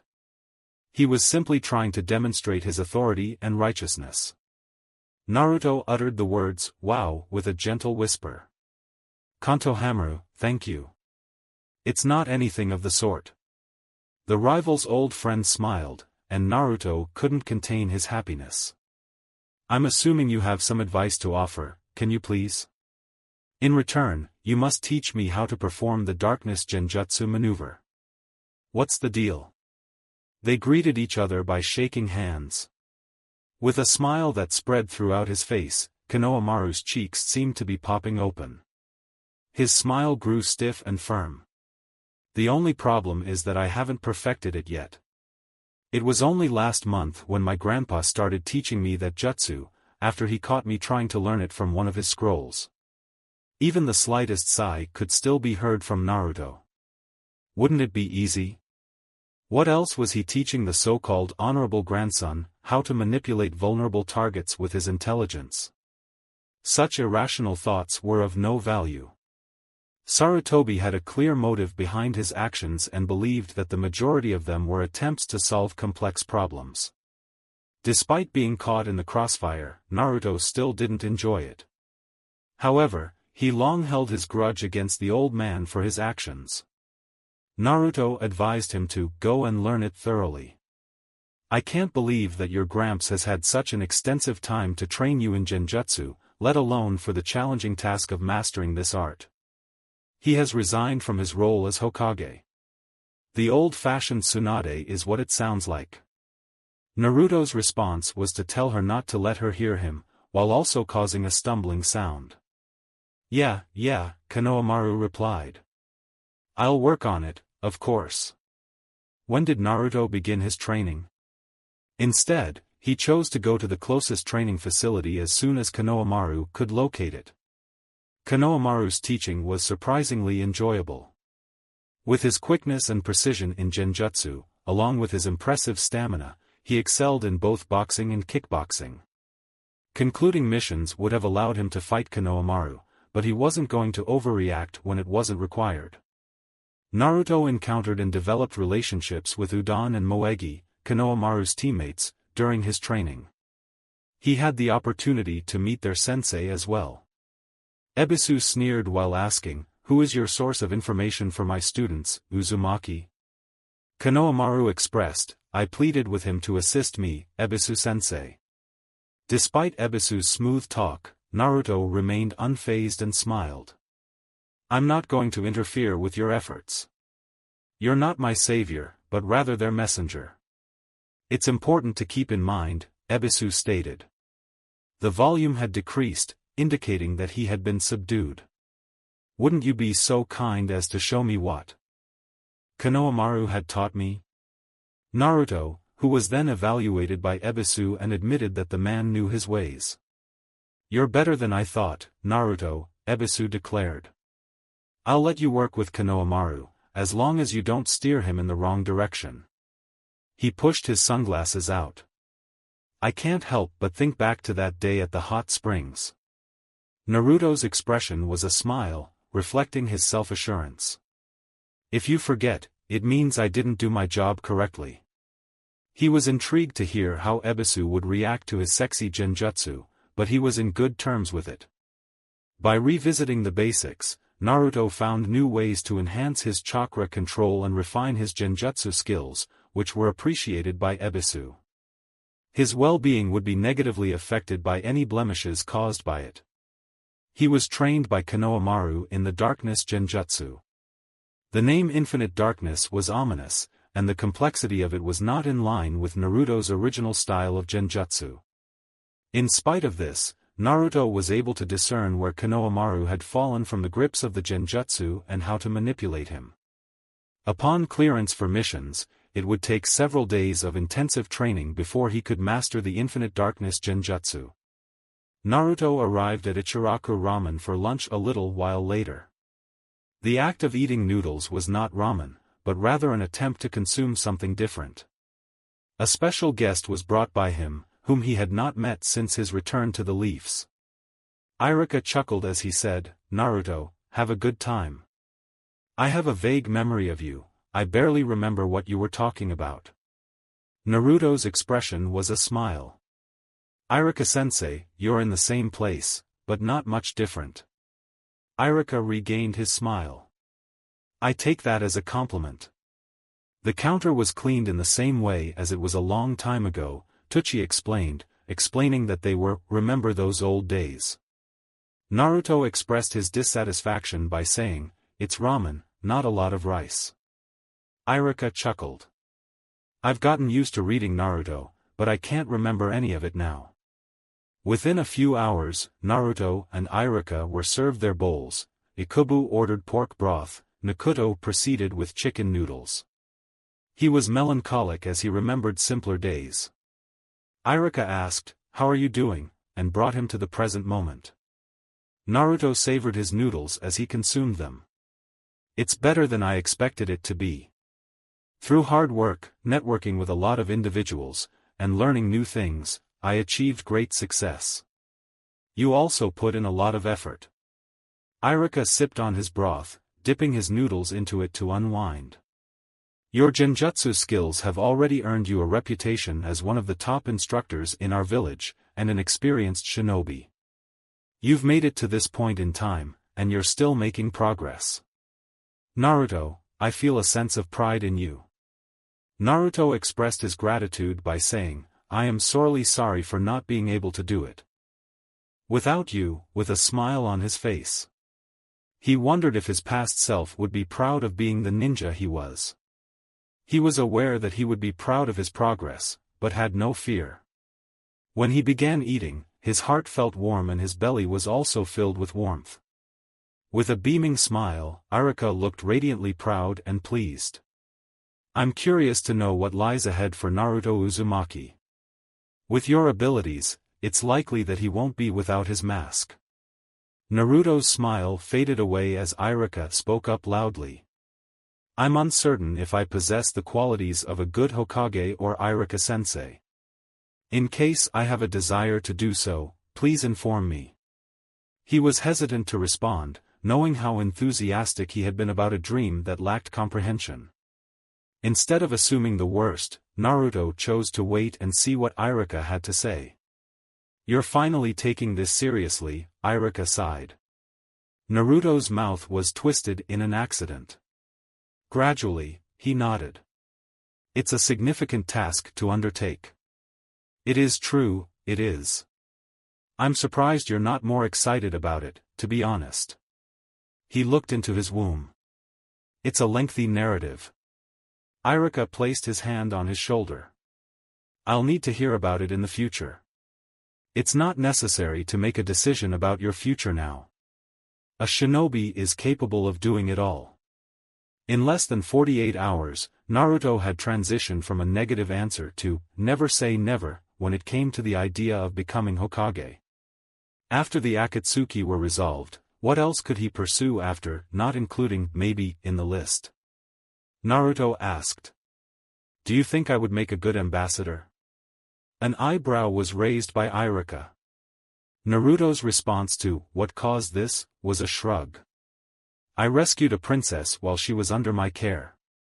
Throughout the elemental nations, I have companions who are my friends." He could construct a path to Samui. "It's conceivable that." Iruka stated that he was not surprised, she said. While dipping his noodles into the broth, he was contemplating the thought. "You'll need to be more tactful. As an ambassador, you'll act as a liaison and represent the hidden leaf in politics. Treating diplomacy as a shinobi would result in failure." Although it may sound complex, the reality was that Hokage was the ultimate representative of their community. Before returning home, he could inquire about Temari's job performance. He was unable to become an ambassador just to get his partner back. "I'll start with a small project, such as teaching. Iruka was given clenched by Naruto with a firm smile. It's not that complicated of a task. The student's impatience is only likely if they are patient. The embarrassment of Naruto caused him to feel heat towards the bridge of his nose. I experienced a genuine headache. You were a remarkable person. Nevertheless, you progressed. As a result, he did. He was now teaching someone else. I'm curious, did you know Konohamaru aspires to be Chena in your experience? He knows the shadow clone jutsu better than anyone else? Iruka commented, he possesses immense talent. He's put in a lot of effort to make things better.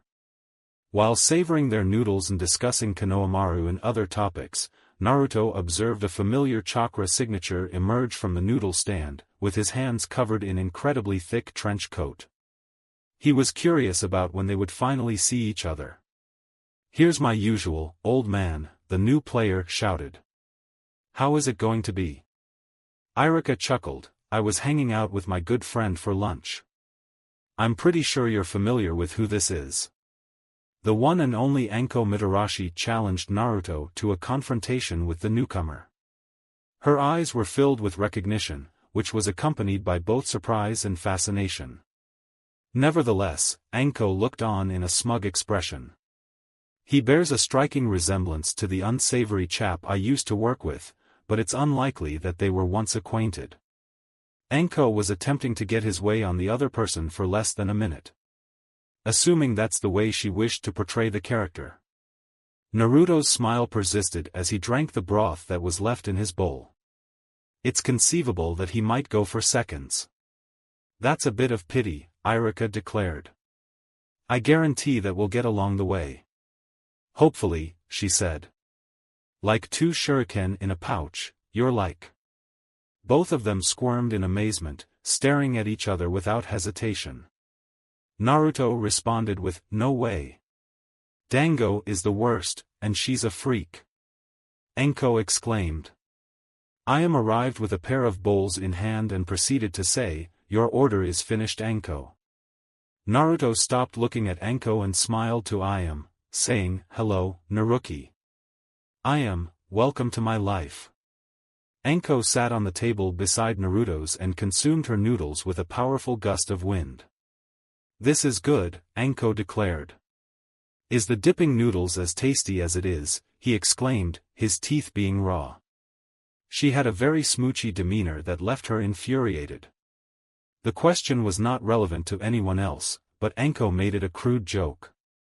Although she didn't possess the same level of ability to irritate him as Tsunade, she was still more irritating. The way she ate her noodles was as if she wanted to provoke him. Are you referring to that diet or the usual one? Naruto inquired.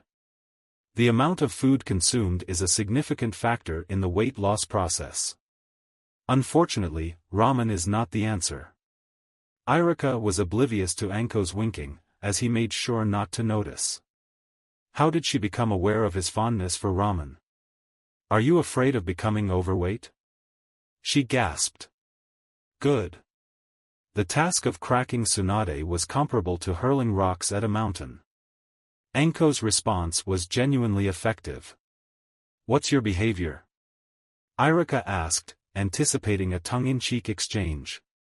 Holding a large spoon, Iam stood behind him. I advised you against asking a woman about her weight, which served as Naruto's true message. In the meantime Anko waved a hand. Don't be too harsh on the guy, please. Just having fun, that's what Naruto said, he said with a smile on his lips. Iruka also shrugged and smiled, shaking his head. I had the impression that you and your friend were friends. Iam bowed asunder. It's clear that it is. Anko inquired about your return date. Last week was a busy one for me. Anko asked, how do you recognize Iruka, with a smile.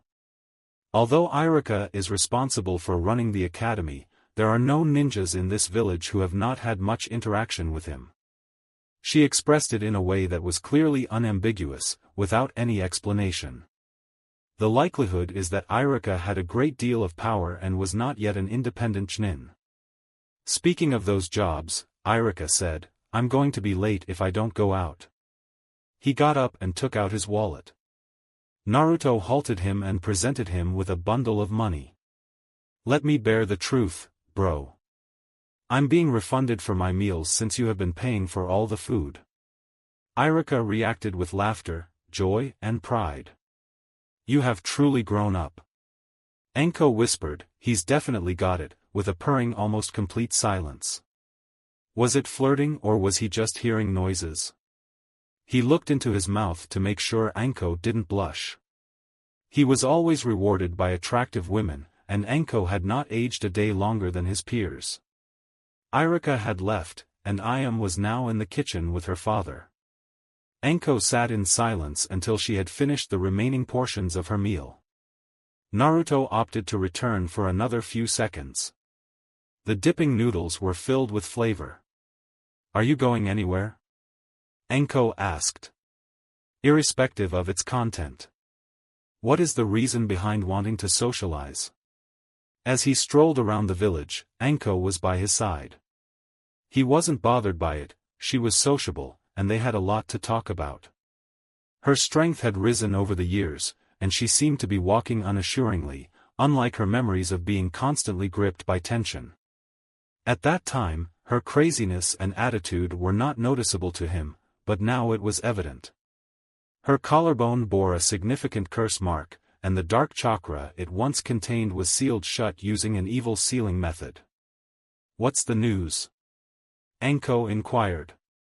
They had made their way to the training base in the village. There was no one around who could hear them, and if there was, he would be able to detect them. When did you receive that seal? It would have been a pleasant surprise if he had made her eyes wide, but she's not as interested now because she frowned. She was completely serious, saying, I almost didn't think you were a censor. It's not a problem, I wanted to discuss this without any hesitation. It all began a few years back. I came across the girl who had been subjected to an experiment by a male employee of Orochimaru. Naruto's expression was one of a frown. Is she in good health? After Lady Tsunade's healing, I took good care of the bastard. Happy endings are a positive outcome. Those were Naruto's constant favorites. I found out why Orochimaru left me, Enko stated. Her breathing was tight as she hissed. He was taken aback by my survival during his experiment, but he still extended an invitation for me to leave the leaf and abandon the Canadian. To put it simply, I think you are feeling sentimental. Emotional euphoria is the name given to the emotion that gives off an impression of being in a relationship. The piece of work was derived from that. Are you content with the word no? I had a feeling that he would leave me, but it was actually me who rejected him. Naruto referred to something called amazing. It was more than a little over-the-top amazing.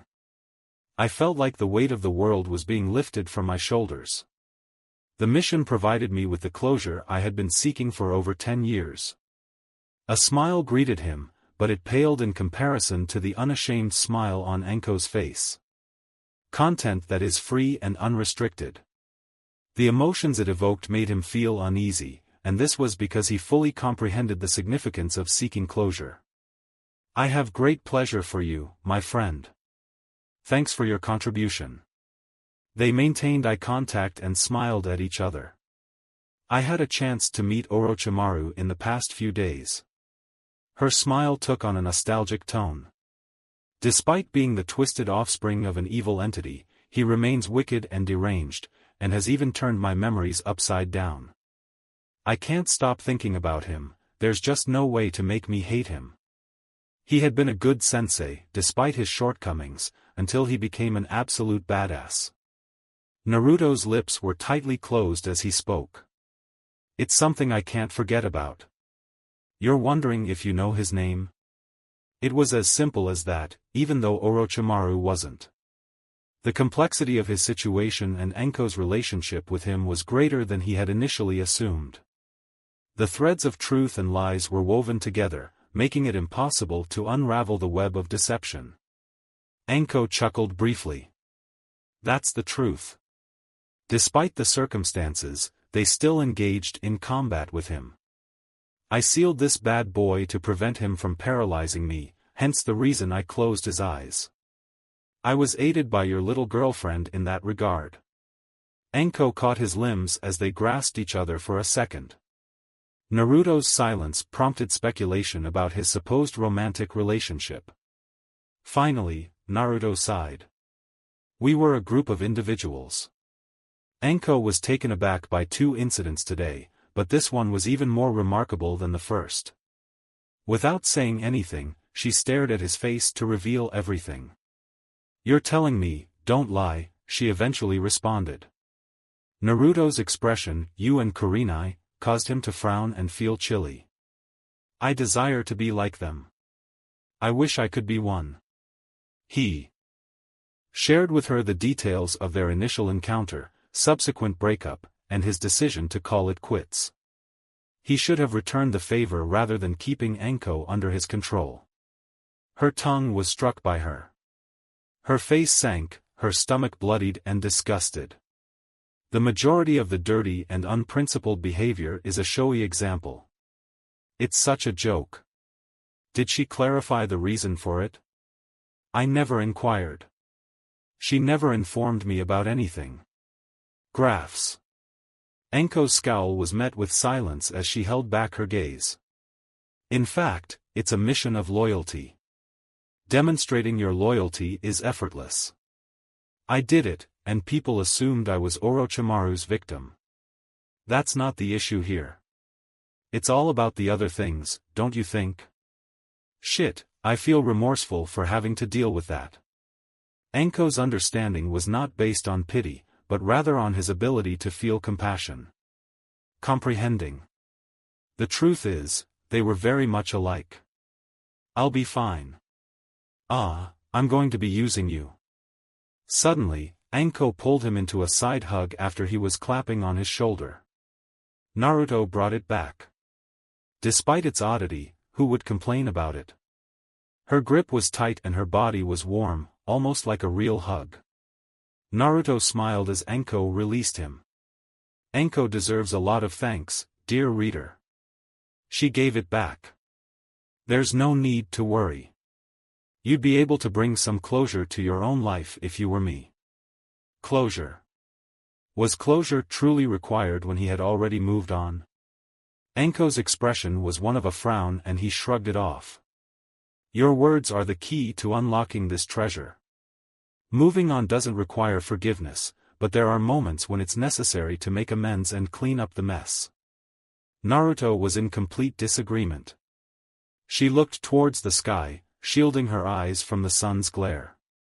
Let's go for a tea ceremony, as we can see. If you're no longer a Tauerp, you could potentially earn something from it. Naruto's expression was a smile. I am certain that I will do it. I'll always remember the ceremony that took place in the land of tea. Anko gave a gasp in distress. She huffed and crossed her arms. Jerksons. Have you ever thought about participating in a tea ceremony in the land of tea? Why don't you? Anko scowled, his face in the air. In excess of 10 years, the mixtures and customs would be likened to paradise.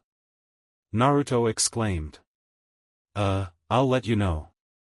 The revelation about tea ceremonies sparked anger among Anko, who admitted that it would ruin the fun. He couldn't be held responsible for her not finding the infamous path to the city of ramen. He had to take her offer seriously because she was so enthusiastic, just as he had planned. This included offering assistance to Konohamaru or sending more letters to Samui, spending time with his friends, and many other things. He had time and planned to use it wisely. The following day, Naruto went to the hospital for his checkup. The use of the Nine-Tails chakra caused a slight itching on his skin, but he felt silky smooth and healthy as before. He was given a free tune-up by Shizune, who was also present to clear him. Don't bother for the next few days, she suggested. In this way, you'll be equipped for Lady Tsunade's examination, rather than wasting time on unnecessary injuries. According to Naruto, it's not a problem. He raised his hand, twisted each finger and then made a fist. There is no indication of any itchiness. He had a smile on his face. Shizun smiled and said, "Amazing. Keep it up. I was fortunate to have a great teacher. It would be foolish for him to say no." Despite being called a super ninja, Shizun was also an exceptional medic, advisor, and administrator. A trustworthy friend, as well. Shizun and Ayam were like the older sisters he never had the chance to have. Before Naruto left, he noticed that Asuma's chakra was coming towards the hospital entrance. He was unable to greet Asuma during her laid-back time. It's a good idea to rectify that. Asuma stated that he was only interested in seeing the man. Rather, Asuma should take care of it for him. Naruto's bearded facial expression was greeted with a wide smile, which made him feel content when he returned. "Asuma-sensei, I'm glad you're here. How's everything going?" Asuma laughed. "My legs are finally stretching and I'm really happy about that," she said. "Would you like to play shiki with me?" "Undently not. Recently, I was cleared of any wrongdoing. I'd prefer to be in another place." Naruto's laughter caused Asuma to burst into fits of laughter. It was a beneficial remedy. In the market district, Naruto was found by him after running around on the roof in a sunny area where others were playing shiki or going out. The air around them was rapidly filtered by the wind chakra's quick application. "We have a bit more privacy," Asuma declared. With a scroll in hand, he revealed his shiki by placing it on the floor. "Do you carry your board with you?" Naruto inquired, before closing his mouth. It was a practical choice for him to take some time after training to unwind. A good point to consider. In the absence of a board, I could still engage in real-life shiki. Asuma exhibited a raised eyebrow-raising expression. "Are you using your own clones? Shikamaru shared it with me." "Yeah, please. It's enjoyable occasionally, but not as much when playing for extended periods." Asuma caressed his beard. Playing a series of matches would make the situation more challenging. A once-in-a-lifetime opportunity would be neat to give it a try. "If you have any questions, please reach out to me and I'll arrange it." The first game was played on a standard board and quickly went smoothly as Asuma gained an early lead. Naruto's success was not enough to secure victory, despite his ability to pull back. "Very pleasant," Asuma remarked. "You're doing better now," she said. "You did as well, I'm sure." While Asuma's celebration was excessive, Naruto believed it was all right. By using a combination of luck, he was able to outsmart his opponent and win the second game. Naruto, glancing at his enemies with a smile, said, "You hold me out, don't you?" This round was much longer than the previous two games, as both players had to ponder over their tactics and timing. "This board is a reflection of our village," Asuma suggested, somewhat bizarrely. "What is the king's meaning?" he inquired. The Hokage was his first instinct, as the village's most important asset was the king. If promotion was possible, the gold general would be the daimyo, but not the Jinchuriki. According to Naruto, this is the primary location in the village. The Hokage was the subject of Asuma's smile, as he asked. "I shared the same opinion, but the old man's remorse caused me significant emotional pain after it. He didn't make me feel comfortable in his presence. He didn't come as a surprise, obviously." The Hokage's son, who was widely recognized, must have been a tough character to become. Did Sarutobi conceal something to shield himself from the burden of expectation, as he was no longer aware of it? No, not at all. Nevertheless, a sense of relief and confidence were enhanced by his willingness to expose more than just what the doctor ordered. Although understanding was not a requirement for reconciliation, it wasn't necessary in this particular case. No interest in any form of relationship. He was done. Naruto asked if you had a good relationship with your father. It wasn't until recently that I began to hear the words, "goodbye birds," and "two wonders" in between, they said. My father's approval was always in question, leading to a constant struggle. I had to step out of his shadow and find myself fully present for what I was, and for my father's struggle to keep me safe. The Hamlet of the Mountains. It's a group made up of many individuals.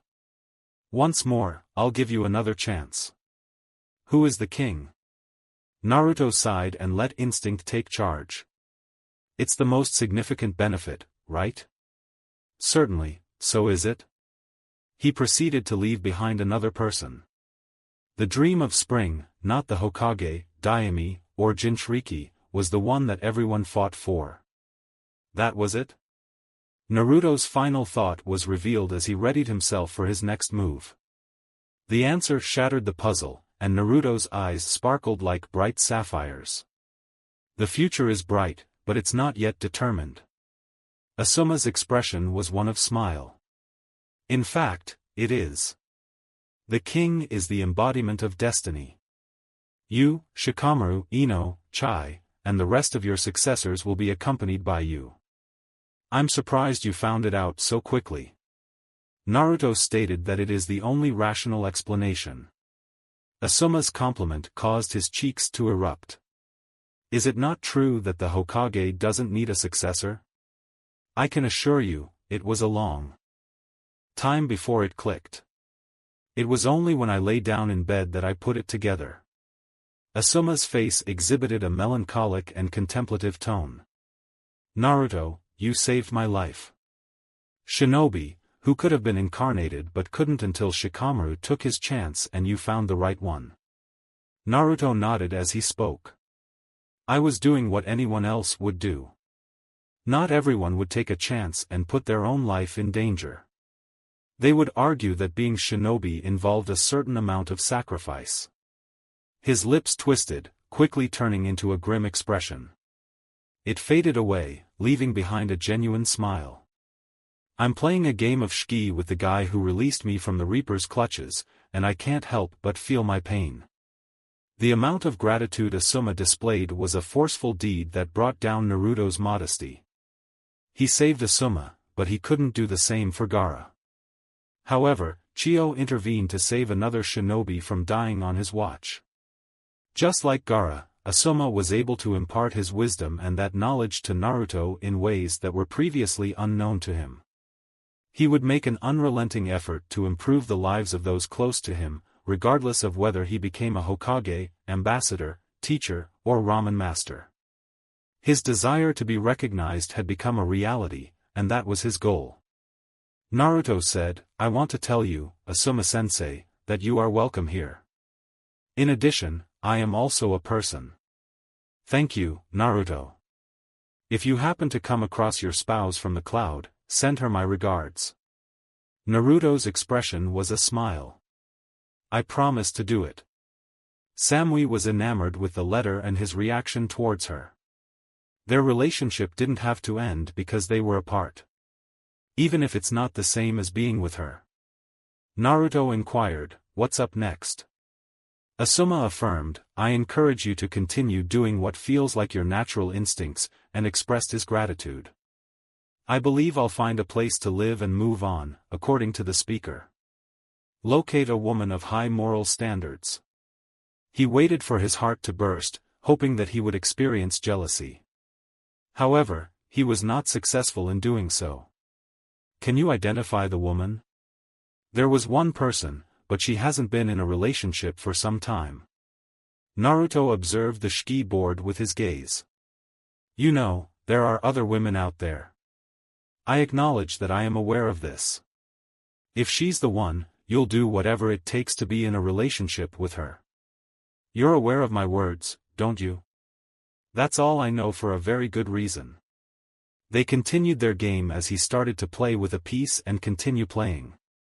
It could be that you haven't found her yet. It could be a possibility.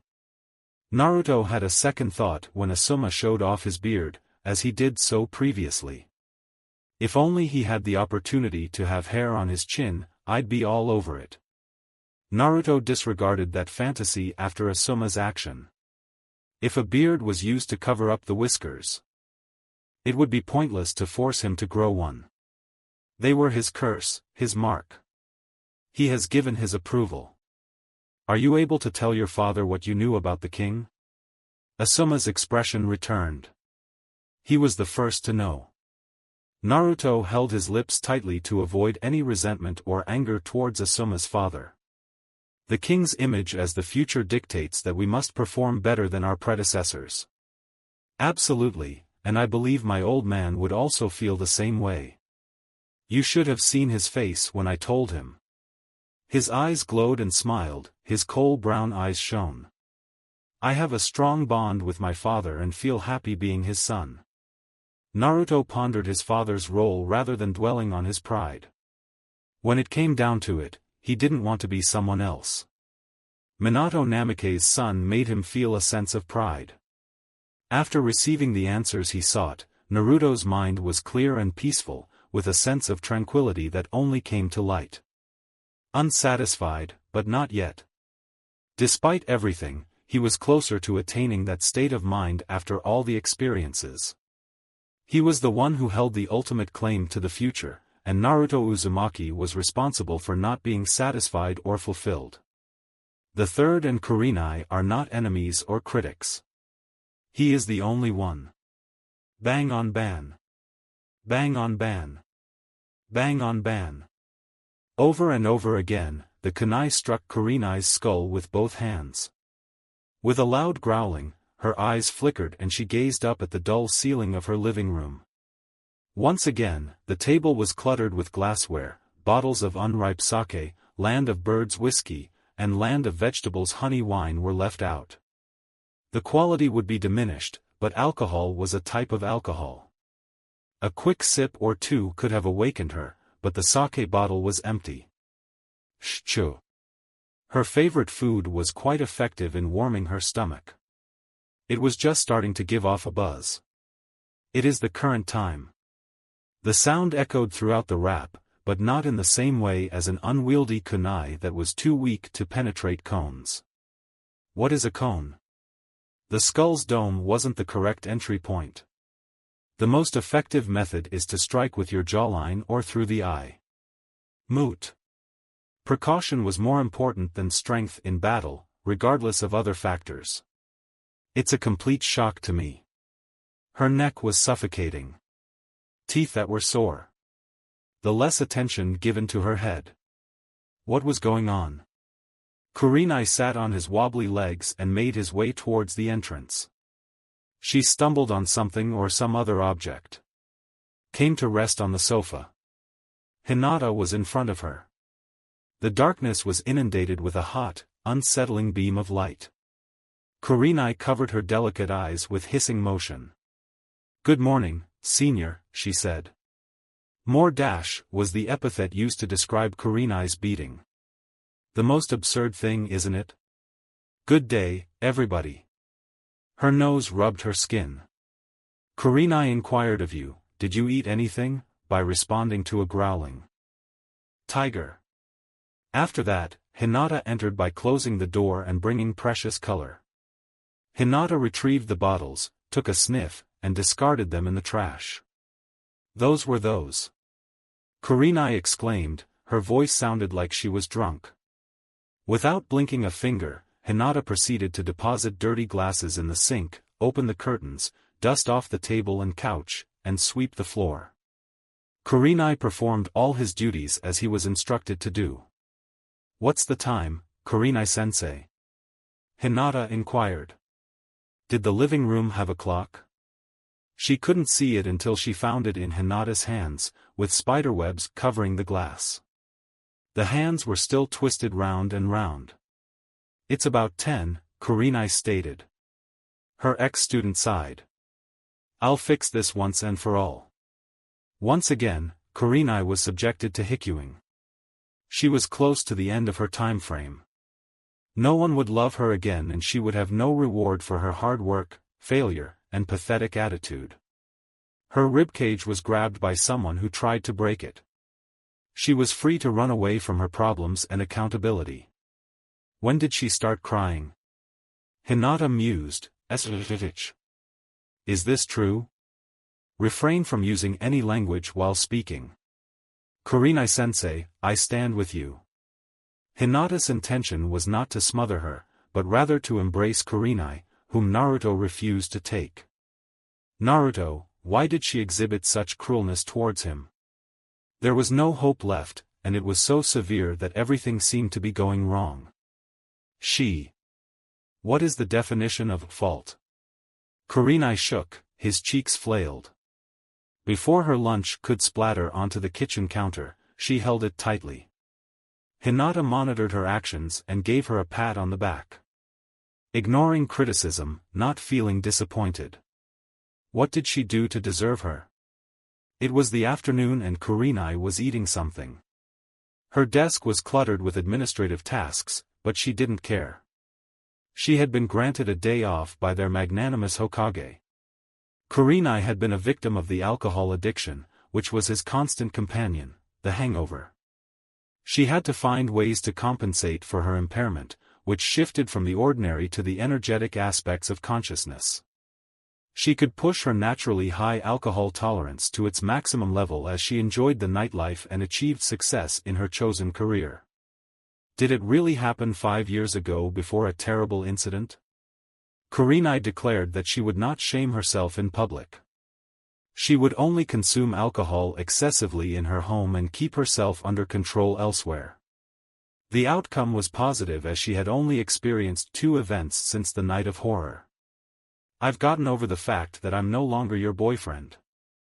Naruto turned her world upside down and made her crave blackouts and drinking sprees.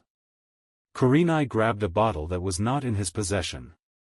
The situation was spiraling out of control.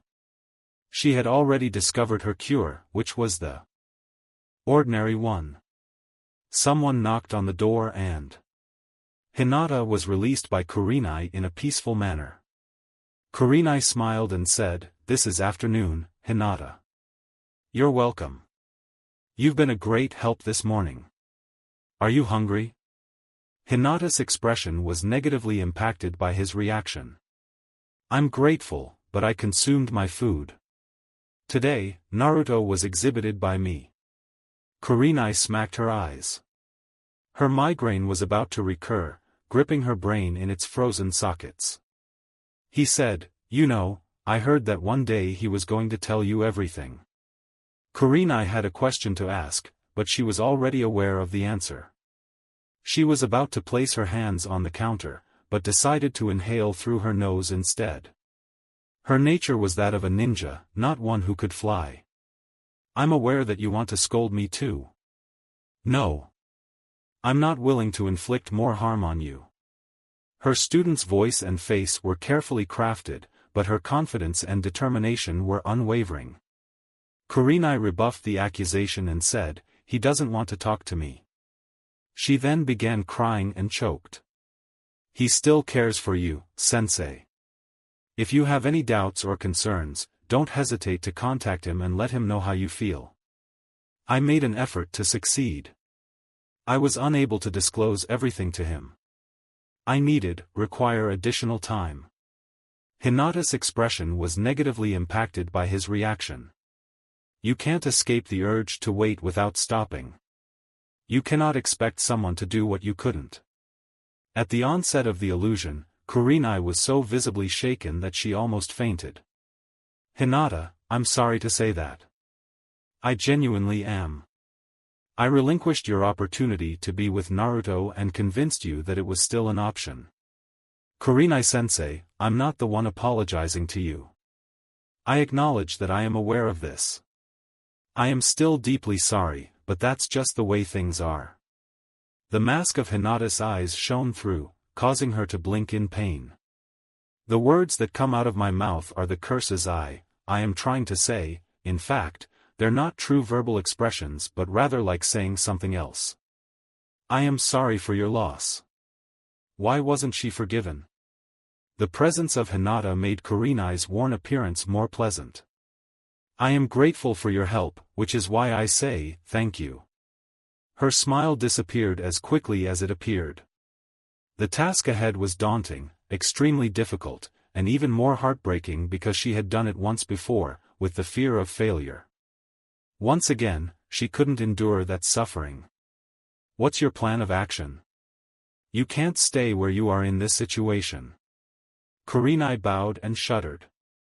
You're correct, my friend. It's time to focus on my goal. I am of the opinion that it's preferable if I left him alone. Hinata nodded his head in agreement. If Naruto desires to move on, I'll provide him with me, I said. Moreover, I stated to him that I would assist in reconciling the differences between us. In case you ever have a change of heart, I'll do everything in my power to help you. If Naruto had not rejected her after she expressed her emotions, it would have been a surprise. Hinata would provide her aid.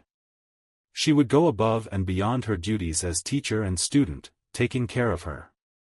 Nonetheless, Kurenai had an obligation that he would never take on again. The hospital was kept free from any contamination. After a terrifying ordeal, Naruto was found in one of the rooms recuperating. No one could provide her with any information about what had occurred, not even the Hokage. A recollection of a distinct meeting surged into consciousness. You're a two-faced snake, lucky that I don't put your head in it. Take a moment to leave my office. Kurenai subdued the tinge of anger and resentment before it faded away. Tsunade was unconcerned about the mission's existence and assumed that she was abusing Naruto. To describe the meeting as disastrous was an understatement. The legendary sucker had left Kurenai feeling conflicted about, as she had heard of it before. Kurenai was appalled by how this grand kunoichi could allow herself to fall into the clutches of vice and vice versa. There was a part of Kurenai who wanted to see how Tsunade's drinking abilities were doing. Nonetheless, it is not feasible at present. Tsunade's temperature had increased over time, but the distinction between absolute zero and frosty was still icy. The patient is not in a proper condition for medical attention. Kurenai looked to the source of the noise. Shizun followed her, frail and harried but still in good spirits. Kurenai said, Shizun, I'll tell you when he's back. I am seeking your input, please. Shizun's mouth trembled, and she was alert for only a moment before exhaling. I promise to do it. I refuse to let you see him. Hokage's directives are in place. That was all she had hoped for. Anything that went beyond what was mentioned. She was not entitled to it. I am cognizant of this statement. I am grateful for your help. Kurenai posed the question, are you all right with me? He was truthful. Tsunade's influence on Shizun, who had previously been a peer before she left, was probably due to her close proximity to the person. I have to be, Shizun declared. There's still work to be done. Kurenai acknowledged the firing, but didn't take it personally. Shizun was a professional who worked tirelessly to maintain appearances, but that wasn't the only thing. Each person was dressed in a mask. The degree of their fitting varied from person to person. Kurenai observed Shikamaru, but discovered he was still in the emergency room. It's a complete disgrace. In her bed, Hinata was awake and occupied. Shino was present with her. If Kiba didn't join them on patrol, he would have to. How are you holding up? Kurenai inquired. Although her palm and stomach were covered with bandages, she appeared to be in good health. Hinata's face lit up with a smile. I've had a lot more negative experiences than positive. They stated that she would be let go, as Shino reported, he added. With a smile on his face, Kurenai expressed his relief. It's a positive development. Shino answered Hinata's question, but she hesitated. I see it all over the place, Akatsuki. A team of 4 was dispatched to apprehend 2 of them. It was a triumph. Thank goodness, Kurenai declared. It was incredible to hear Hinata not only survive but also contribute to the mission by surviving against one of them. Hinata, I'm overjoyed and filled with pride. Hinata scowled, belittling Kurenai, who reminded him of the girl she had been instructed to tutor, not the young woman in front of her. She put the memories on hold so she could relive them in another place. What else can you say about the mission? Hinata hesitated once more. Weaknesses were likely to be a consequence of nerves. This was her first S-rank mission, and she couldn't fault it out as a mission of this magnitude is far from being unimaginable. The involvement of Naruto and Shikamaru was mentioned by Shino, he said. One of the fighters was defeated by Naruto, who used a powerful Genjutsu style. It was more than just Genjutsu, Hinata said, bewildered and slightly afraid. It was authentic. Kurenai recollected a blade-wielding battle. Did Naruto's abilities evolve with time, and was that the cause of his injuries? Despite being more vulnerable than any ninja in their village, Naruto faced danger every time he went on a mission. His possessions were being pursued by some of the most formidable ninjas on the planet. It was a horrifying experience. Nevertheless, Naruto emerged victorious in defeating two of them, a feat she would struggle to replicate on any battlefield. His well-being was a source of fear and pride for her, but she couldn't help but feel proud of it. Kurenai-sensei, do you have any issues? Pressed by Shino. You're all fighting for our lives, no matter what level of strength or vulnerability, to prevent the worst from occurring. It's making me extremely anxious. Kurenai's smile was aimed at them rather than their happiness. This is the life we've opted for, and it's not what we expected. Shino's nod was a firm one, as it was once. Concluded. It served as a reminder for her. What was she afraid of in terms of regaining her beloved student? As soon as Naruto left the hospital, she would be honest. The complete, wretched truth.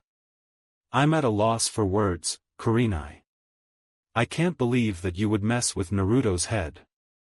It's time to offer an apology and seek clarification as Kurenai looked at the trash can, which had been strewn with glass fragments from the bottle Anko accidentally dropped on her living room wall.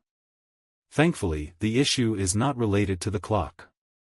Hinata's daily presence didn't prevent her from cleaning up Kurenai, resulting in the room being spotless. Even though she didn't require the aid, she appreciated the gesture.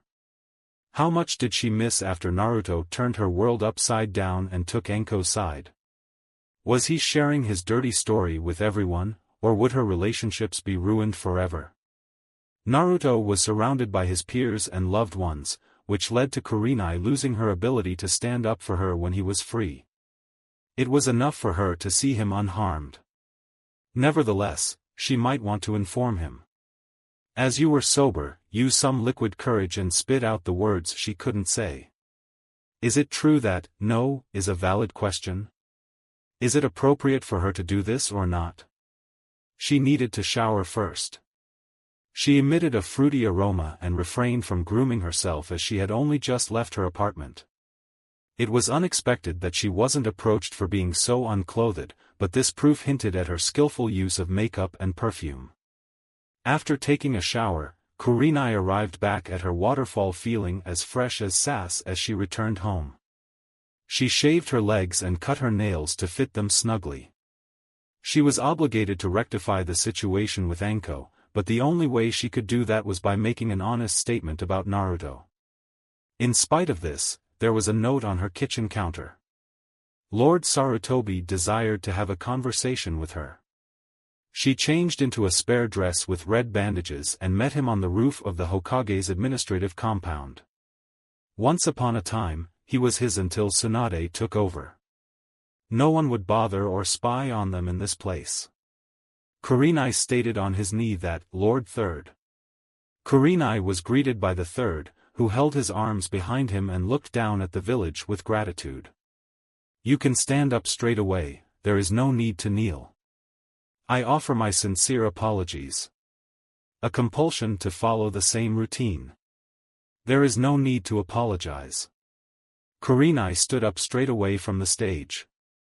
It was difficult to see Lord Sarutobi as just another Hokage, even though she would certainly comply with Tsunade's orders. With a gentle smile and sharp eyes, the third turned towards her. This morning, I had the opportunity to converse with Naruto. The conversation was quite enlightening. Kurenai nodded and pushed for more. A greater number of things. He said, he's a very good young man. She asked, are you right? Nonetheless, Kurenai was not inclined to disclose that information to him. She held the third in high regard, but her feelings towards him were not necessarily positive. The former Hokage's twinkle in her eyes indicated that she had a correct assumption about the subject matter. She added, we talked about everything that was troubling him. He'd appear to smile a little less. He was quite understanding, which is surprising, but I don't think I can ever be able to restore his trust.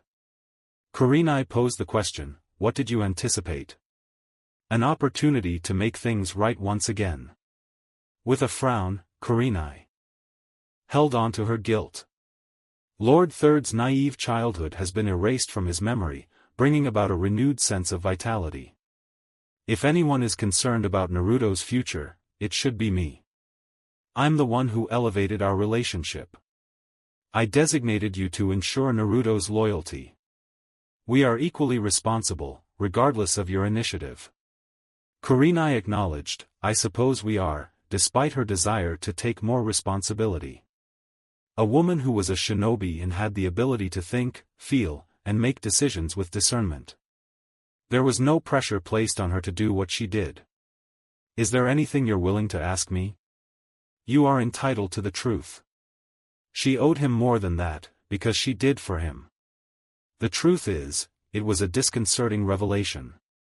If she had been in the village when Naruto discovered his mission and told the truth, would he still be her boyfriend? Nevertheless, everything would come apart, and she might end up in the same predicament as before. Naruto's loyalty has been affirmed multiple times over the years. If anyone were to inquire about his loyalty, why did he feel the need to undertake such a mission? Unapologetic and unrelenting. It would also pacify the uncertainties I had. There was no question about it. After the fate of her first genuine student, she had to separate her personal feelings for the Hokage from the mission he assigned her. It was a challenging task, but it had to be accomplished. If you had the opportunity, would you repeat the same mistakes? The fifth Hokage sighed and let go of the tension on his wrinkled hands. Despite his advanced age, he continued to be the professor, but his years of debauchery had left him with multiple layers of regret. Kurenai, do you think so? Was the answer, in order to avoid hurting him. Naruto's possessions were responsible for his success, yes. In the end, Kurama's first student, Yakumo Kuram, was the one who brought it all back to her. She experienced her first unsuccessful endeavor. Kurenai opted for, I'd be more competent, as per his choice. The old Hokage chuckled, bitterly. Although it wasn't ideal for him, nothing more would be satisfactory. Is it true that we are all one and the same? Kurenai asked, a few weeks after her conversation with the third Hokage. She had started to mix up her gender from kunoichi to woman.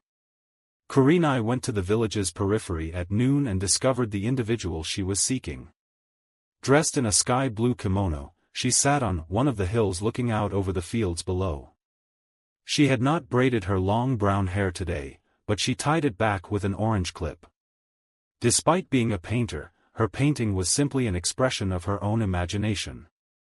But before Kurenai could reach her, she saw someone else on the hill. Naruto, the story goes on and on. They were conversing with each other and laughing. Naruto failed to notice her after separating them by approximately 700 meters, as she was behind him. If she did the right thing, she would be able to listen. Her fear was palpable, as Enko's voice rebuked her for being coward. Nevertheless, she didn't want the discussion between her students to conclude. Despite her doubts, Kurenai defied their will and plunged beneath the ground to audible sound, keeping some distance. Naruto inquired, do you believe that your Kekii Genkai will make the painting authentic if you incorporate your own chakra? Yakumo replied with a firm yes. To be honest, the person I intend to target will not recognize the dichotomy between my illusion and reality. Softly, it's so nice.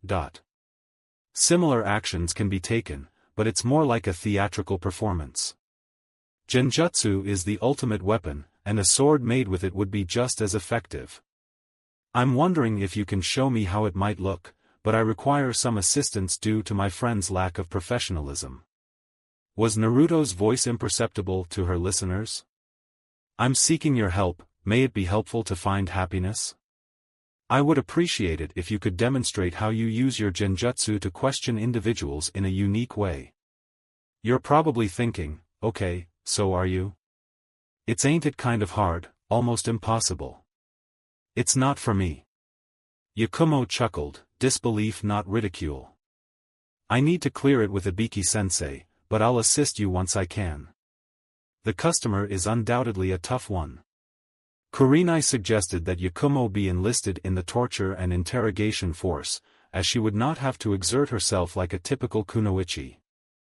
It would be possible to use her expertise to interrogate targets that Ibiki couldn't break down or the analysis squad could NT scan. Yakumo inquired, would you like to have had a conversation with Kurenai-sensei? Her painting progressed somewhat, though. It was Kurenai's conviction that it would be another exquisite work. No, really. It's been a while, actually. I pray that she's all right. No. She'll be fine. Distinctive, snobbish attitude. It was a painful experience. Naruto, how much information do you possess about her relationship with the other person? To put it simply, that's the extent of it. It is accurate to say that. I was in danger of losing my power. It was there. A monster in my thoughts, which could wreak havoc on me. The situation got so bad that I had to set fire to my house. My parents were present within the premises. Naruto's expression was a winged, audible tone. Yakumo, that's terrible. I am in agreement with you. I had to seal my power, but I was unaware of the reason. I accused Kurenai-sensei of deceiving me and Lord Third into burning down my family's abode. My yearning for retribution resulted in a close encounter, but Kurenai-sensei was the one who pulled me back. She informed me that I was not required to be the slayer and could take charge. With her help, I was able to put an end to the beast and use my Kekii Genkai without any danger. Silence is the key to success.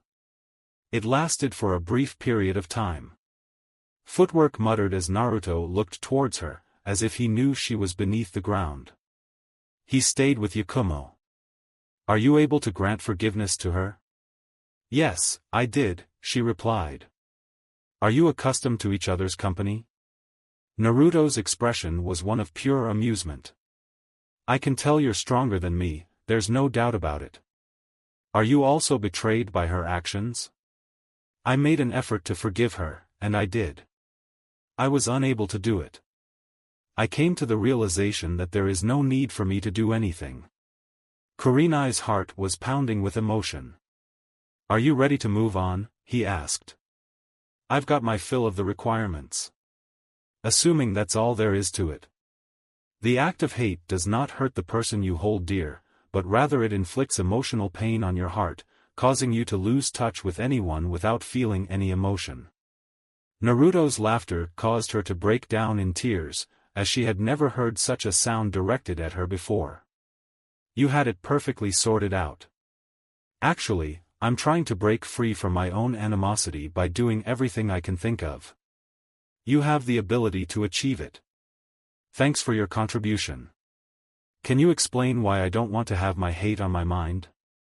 The dark chakra that engulfed Naruto was oppressive and likened to Kurenai's youthful innocence, as her father had instructed her not to interfere while the monster destroyed her village. It was conceivable to believe that Naruto had already established some sort of dominance over the fox. Iconic. Nevertheless, Naruto was constantly pushing the boundaries of his abilities. "I've got a beast in me, too." "Is that accurate? What exactly is a nine-tailed fox?" she said. "I'm impressed." Yakumo humped and said, "Give me a lift.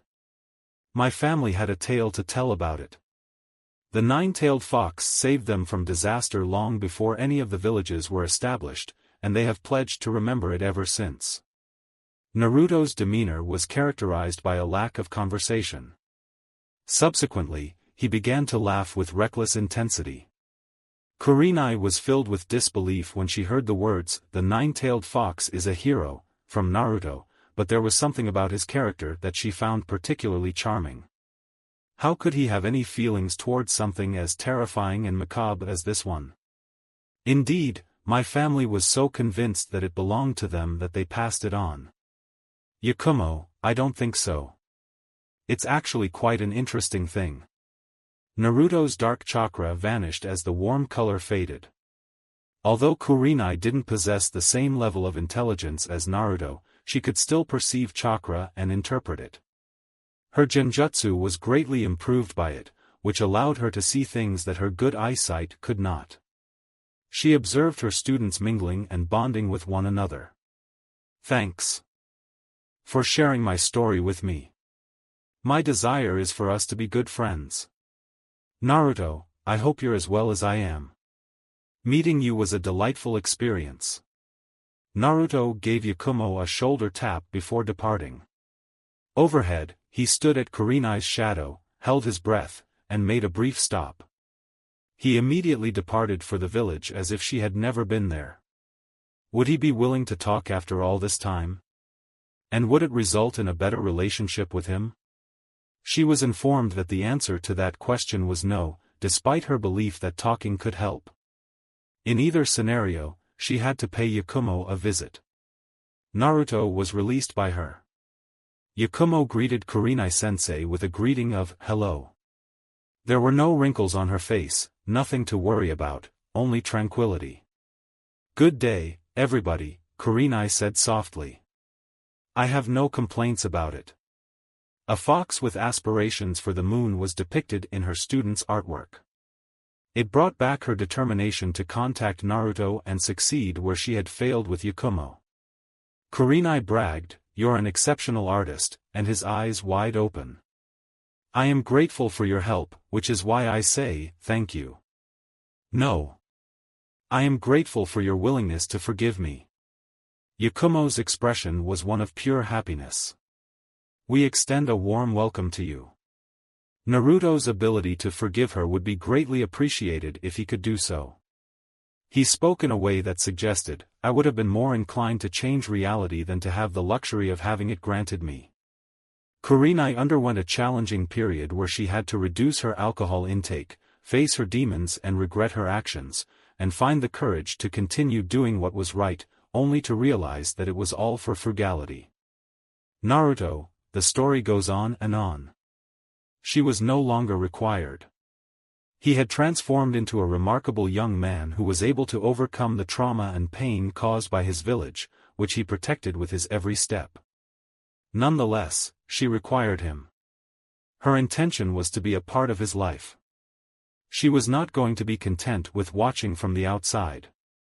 Even when it was difficult, she would always be honest and provide him with support whenever he needed it. If given the opportunity, she would do everything within her means to earn Naruto's loyalty and potentially his friendship. This time, it would be for real. Thanks for watching. If you enjoyed this video, smash that like button and subscribe for more content. Support the original author by clicking their profile link in the pinned comment of the first video of this series. They deserve the love. Want early access and exclusive content? Join my Patreon community, link below. Your support fuels these videos. Drop a comment with your thoughts, and I'll catch you in the next video. Stay entertained, stay safe.